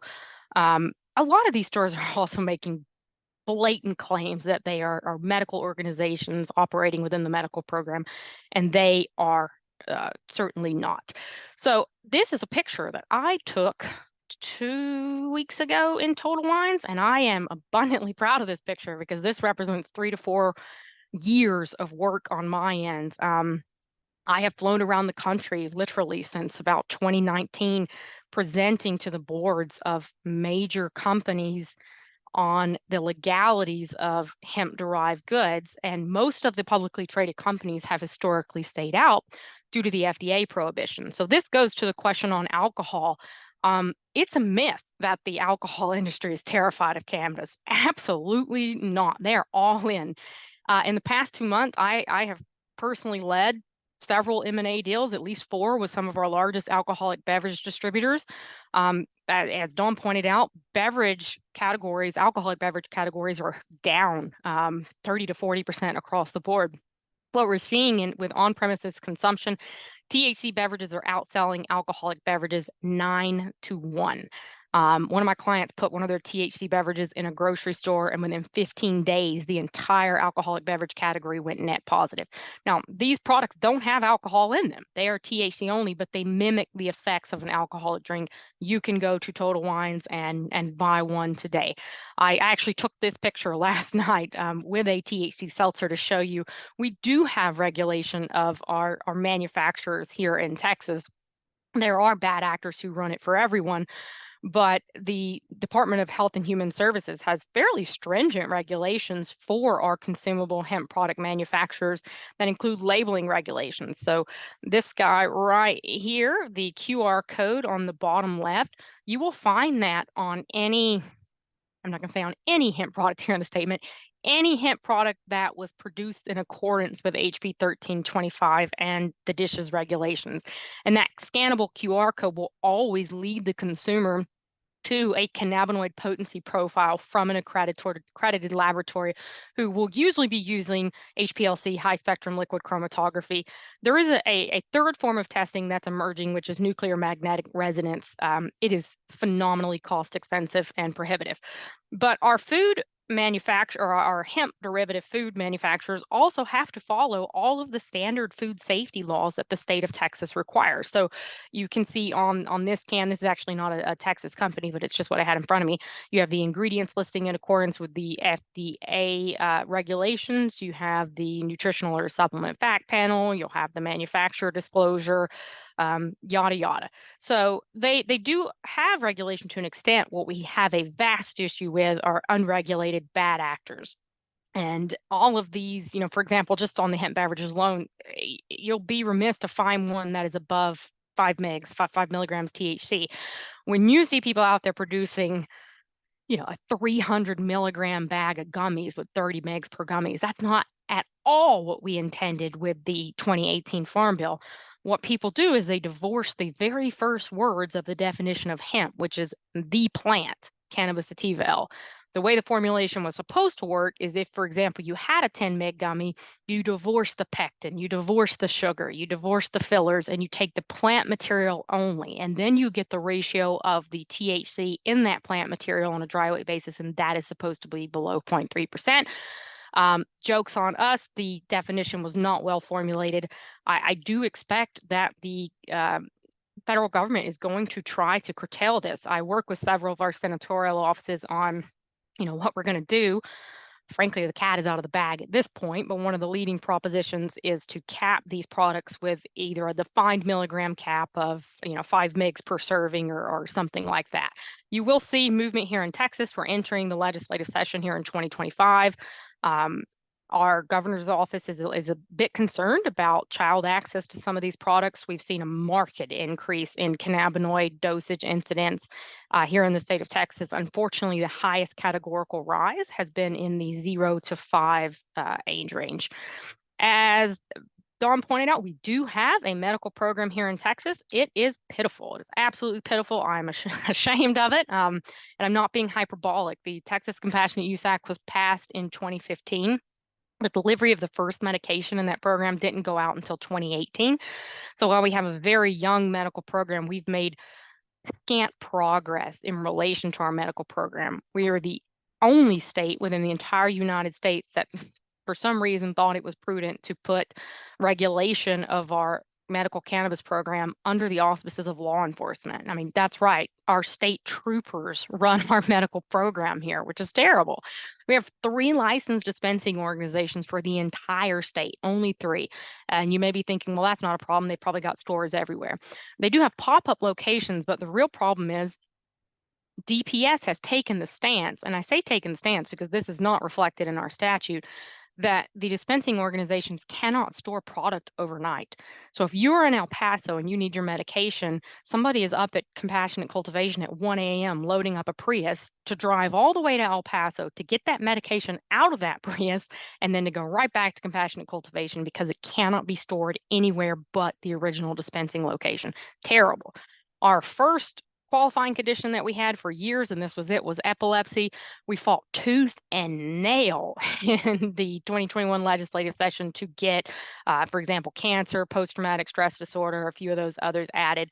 We don't have a physician discretion caveat here in our medical program. Every single other state has a default provision that says, you know, for any other qualifying condition that the physician deems is necessary. We completely take the purview out of the physician. So even though Texas is a robust and very large state with millions of people, our CUP program enrollment, and I pulled the latest numbers from DPS, this would have been, I believe, as of February 2024 is 77,544. But I can tell you, I because I work with these dispensing organizations, that number is not remotely accurate. We actually think it's about 8 to 12,000 people who actually participate in our medical program. The reason the numbers are so skewed is because our program is run by state law enforcement. The physician registry that the physicians have to use is an utter atrocity.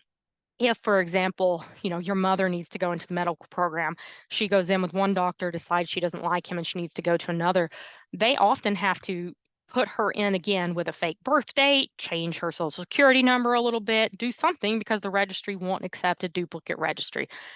That is fraught for human error. It's a terrible workaround. We have not yet been successful in getting DPS to address that issue. We also have to have the physicians pretty much, it's akin to handwriting. They have to type in and override because the default on ratios is a 1-to-1 ratio, which the physician needs to override. When I say ratio, that's CBD to THC ratio dosage. If you're looking for, it's called the entourage effect, the balanced effect, you want a 1-to-1. If you're looking for a higher psychoactive experience, you're going to want something like 20-to-1, 4-to-1. There are different formulations, and we could spend all day talking about that.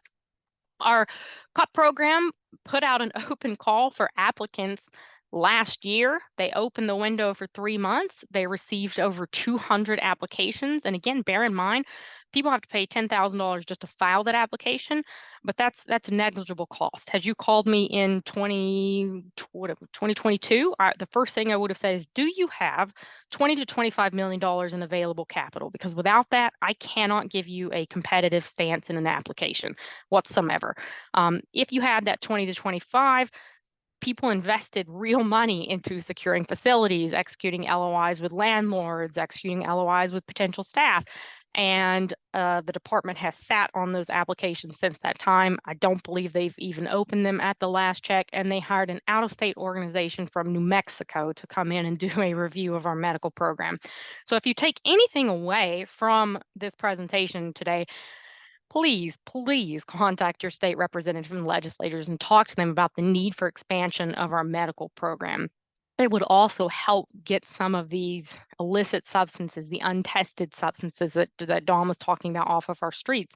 And what I think is quite interesting is our Lieutenant Governor Dan Patrick was shown a packet a couple of weeks ago that contained a photograph of a Delta 8 vending machine with no age verification across the street from a middle school. So we don't have an end-all be-all medical cannabis program here in Texas, but it certainly needs to be expanded. And do me a favor, speak to your representative about it.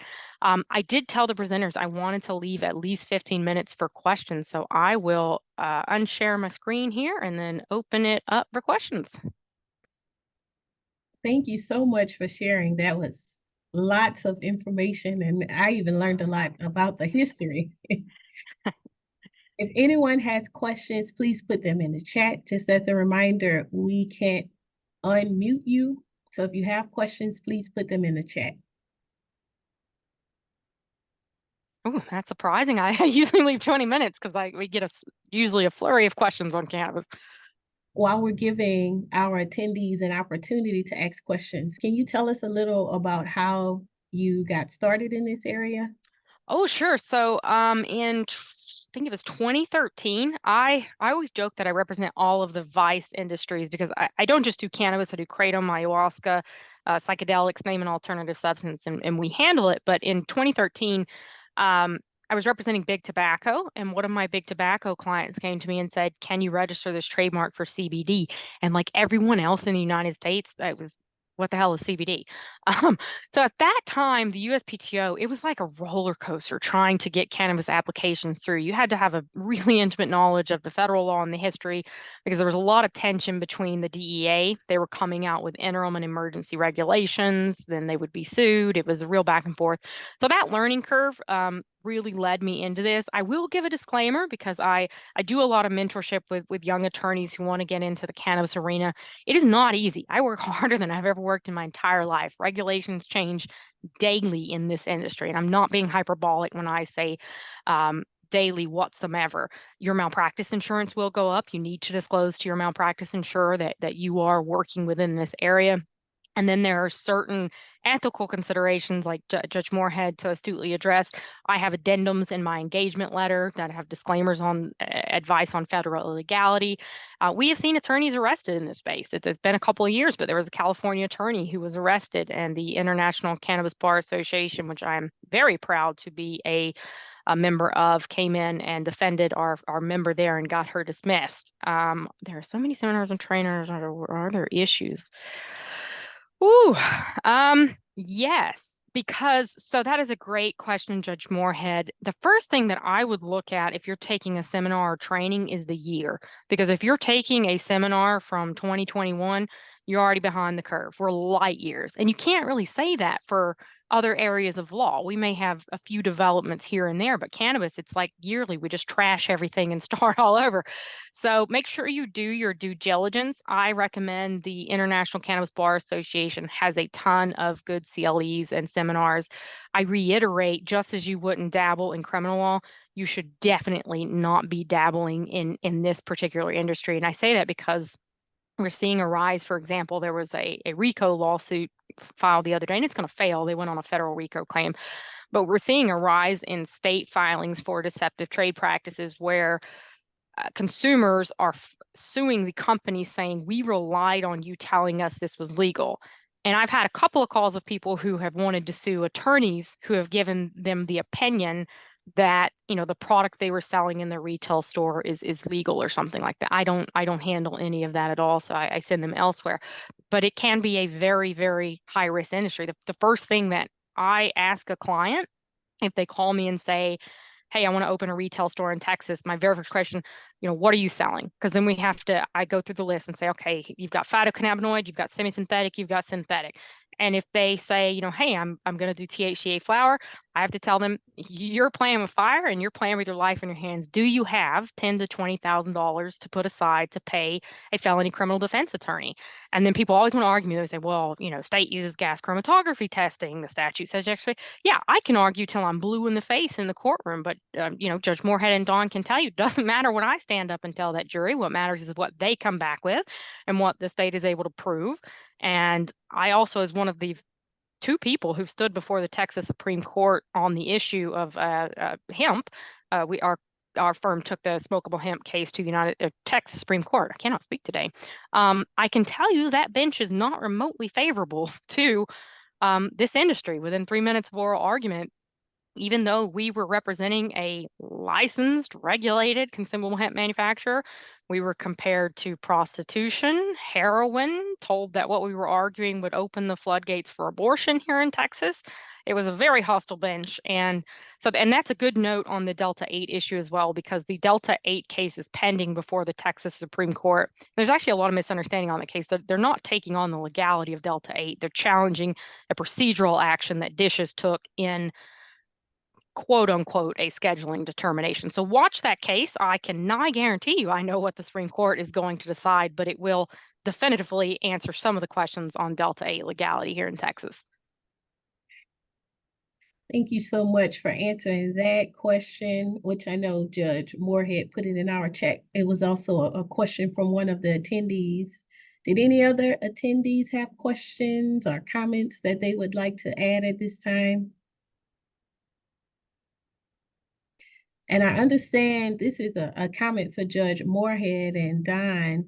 I understand that you worked with the family, the Zartler family that Ms. Spencer talked about earlier. Could you talk more about your experience working with that family, Judge Moorehead? Absolutely. This is how I got passionate about this area of the law. I was contacted by the Zartler family because CPS was trying to remove Kara from the home. And after the video that her dad did, people started calling the police.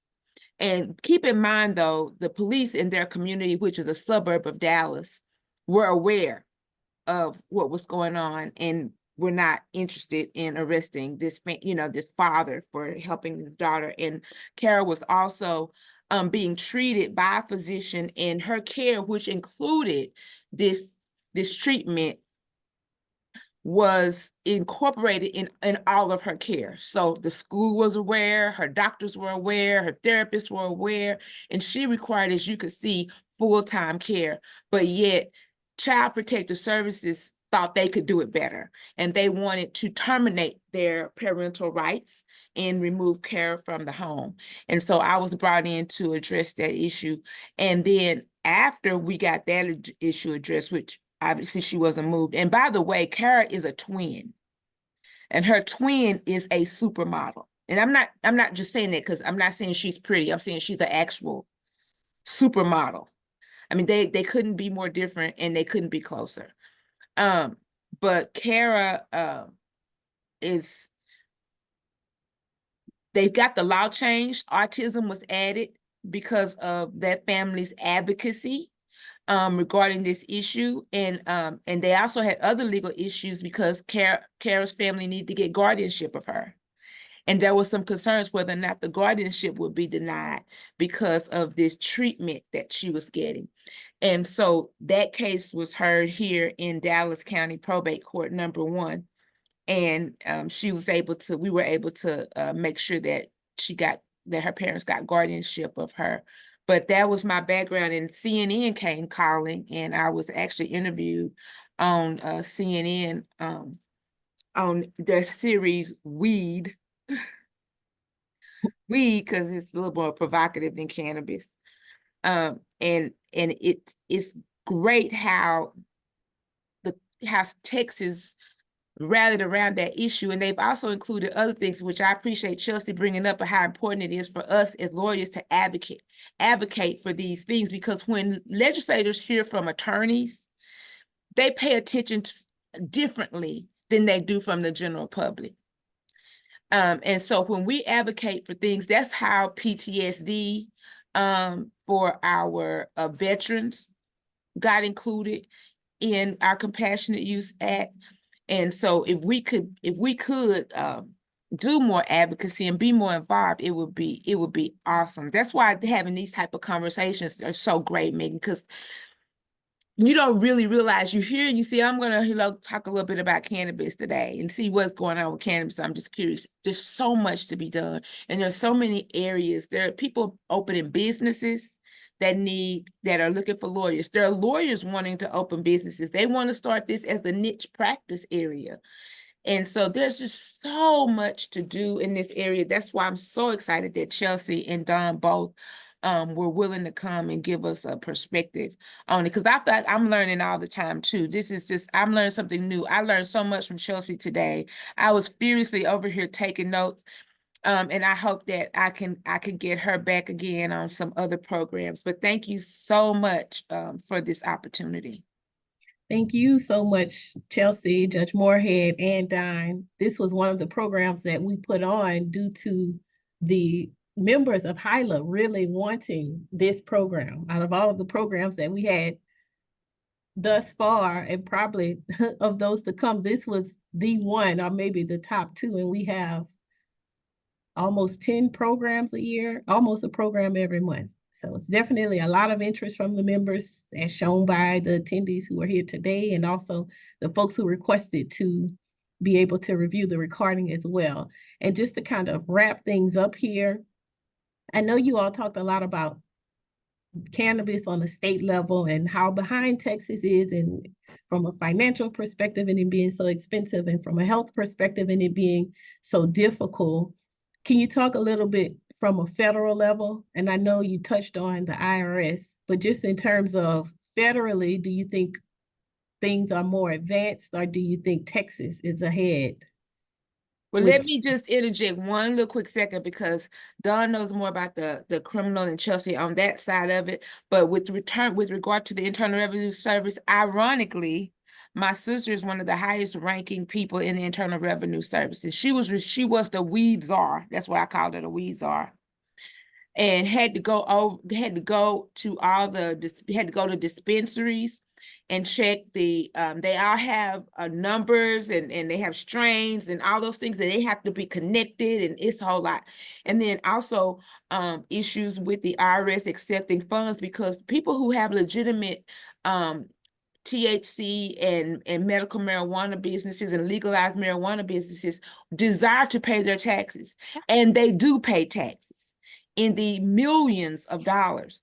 But what happens is when they show up to the IRS, they can't, a lot of banks won't take that money because, again, it's Drug federally, money. it's illegal, it's illegally, federally, but they want to pay their local taxes because they have taxes to pay in their municipalities and their counties. And so they show up to these places, to the IRS, to the actual IRS with trash bags full of money. And that money smells like weed. Yeah. And so the employees at the IRS, they don't want to touch it. They don't want to smell it. They feel like their clothes smell. I mean, this is that, when I tell you, I mean, trash bags full of money. And so people who are in these businesses are having to try to find other ways where to put their money. And you know what they're doing? They're buying real estate, single family homes. They're buying, you know, because I'm not calling it money laundering. I'm telling them, what am I going to do with these trash bags full of money? I can't sit around. And there's safety concerns associated with it because people know that the weed lady is coming to pay her taxes. And so they have to have actual guards at the IRS office just to collect these funds. So when we talk about Texas legalizing marijuana, that impacts more than just some legislation in, you know, on a piece of paper and opening up a couple of stores. It impacts so many aspects of our community, and we do well to give that some thought, because sometimes it's the car, it's the dog that chased the car. What's he gonna do if he catches it? That's kind of where we are with marijuana in Texas. And Don and Chelsea, what about the federal part of it?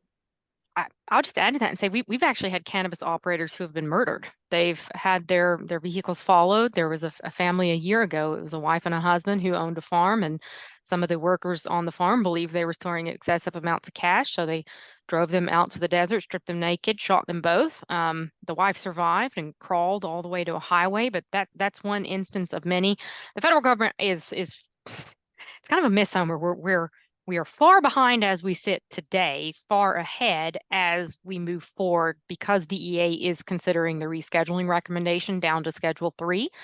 Again, I do believe we're going to see that rescheduling announcement come within the next few months. And at that point, I mean, it's going to be a word I shouldn't say on this web, it's going to be a crap show.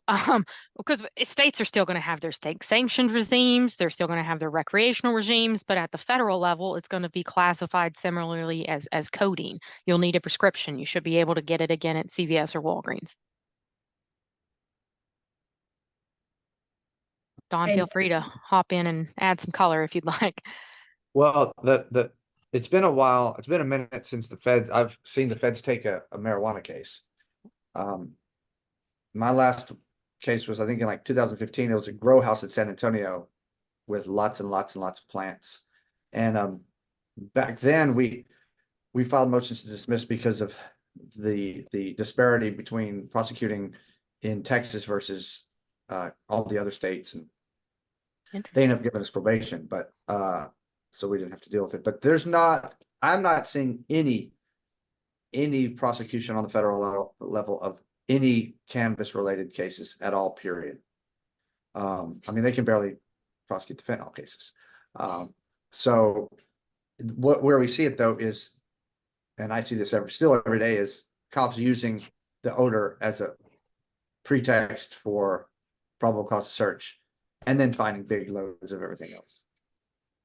The fentanyl point is a good one because of the federal scheduling in Schedule 1. When you're a hospital or something, federal funds flow into that hospital. And even though the government has never gone after a hospital, for example, I have an attending ER physician who actually works in Houston and has his own medical cannabis clinic.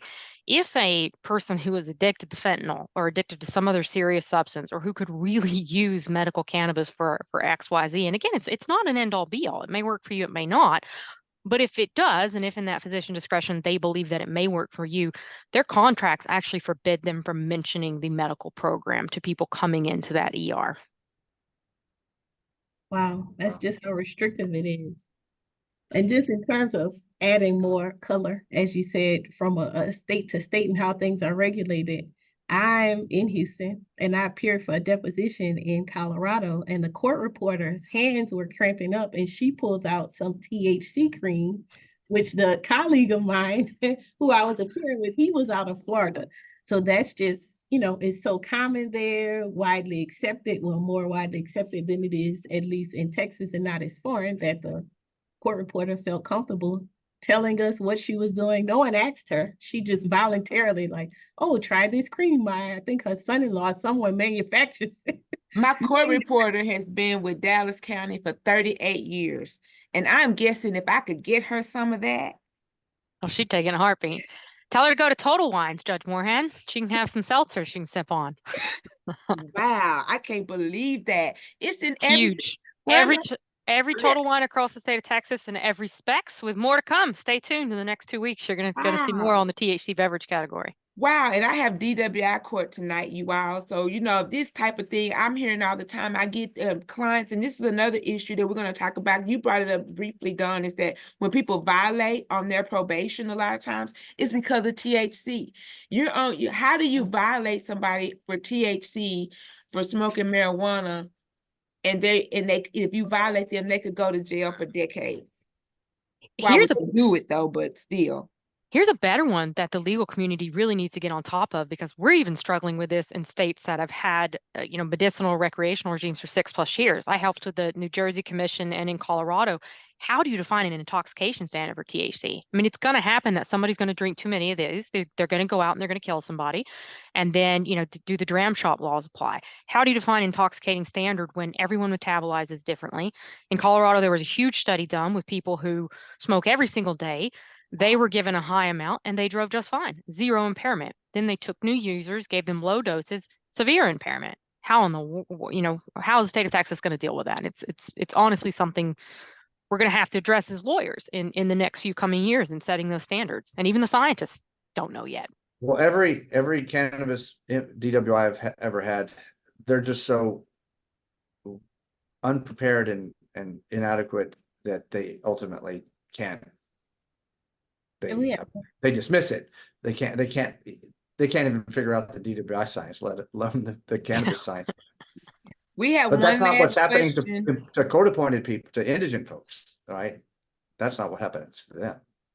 One quick question, and I know it's 2:00, so we're trying to be mindful of everyone's time. Someone had a question regarding medical cannabis and what they could do to learn more about medical cannabis from a legal standpoint and the regulations. Tell them, so all three of our dispensing organizations are phenomenal resources. Texas Original Compassionate Cultivation is the first one here in Texas. If that individual will call TOCC can speak to them about their disability, get them to the right physician, help them to learn if they're qualified for the program. And there's a lot of excellent resources that are on their website. But I will say if they are on any federal disability program, such as the VA or Medicare or Medicaid, that would be ineligible. Thank you so much for sharing. Judge Moorehead, Mr. Flanary, and Ms. Spencer, this has been a wonderful conversation. We can see your passion just in the way that you speak and the way that you've presented today. On behalf of Harriet and myself and HYLA and the entire board, we thank you for your time today and hope you enjoy the rest of your day. Thank you. Thank you, Dawn. Thank you, Chelsea. Thanks. Thank y'all. Thanks, Harriet and Megan. Thank you.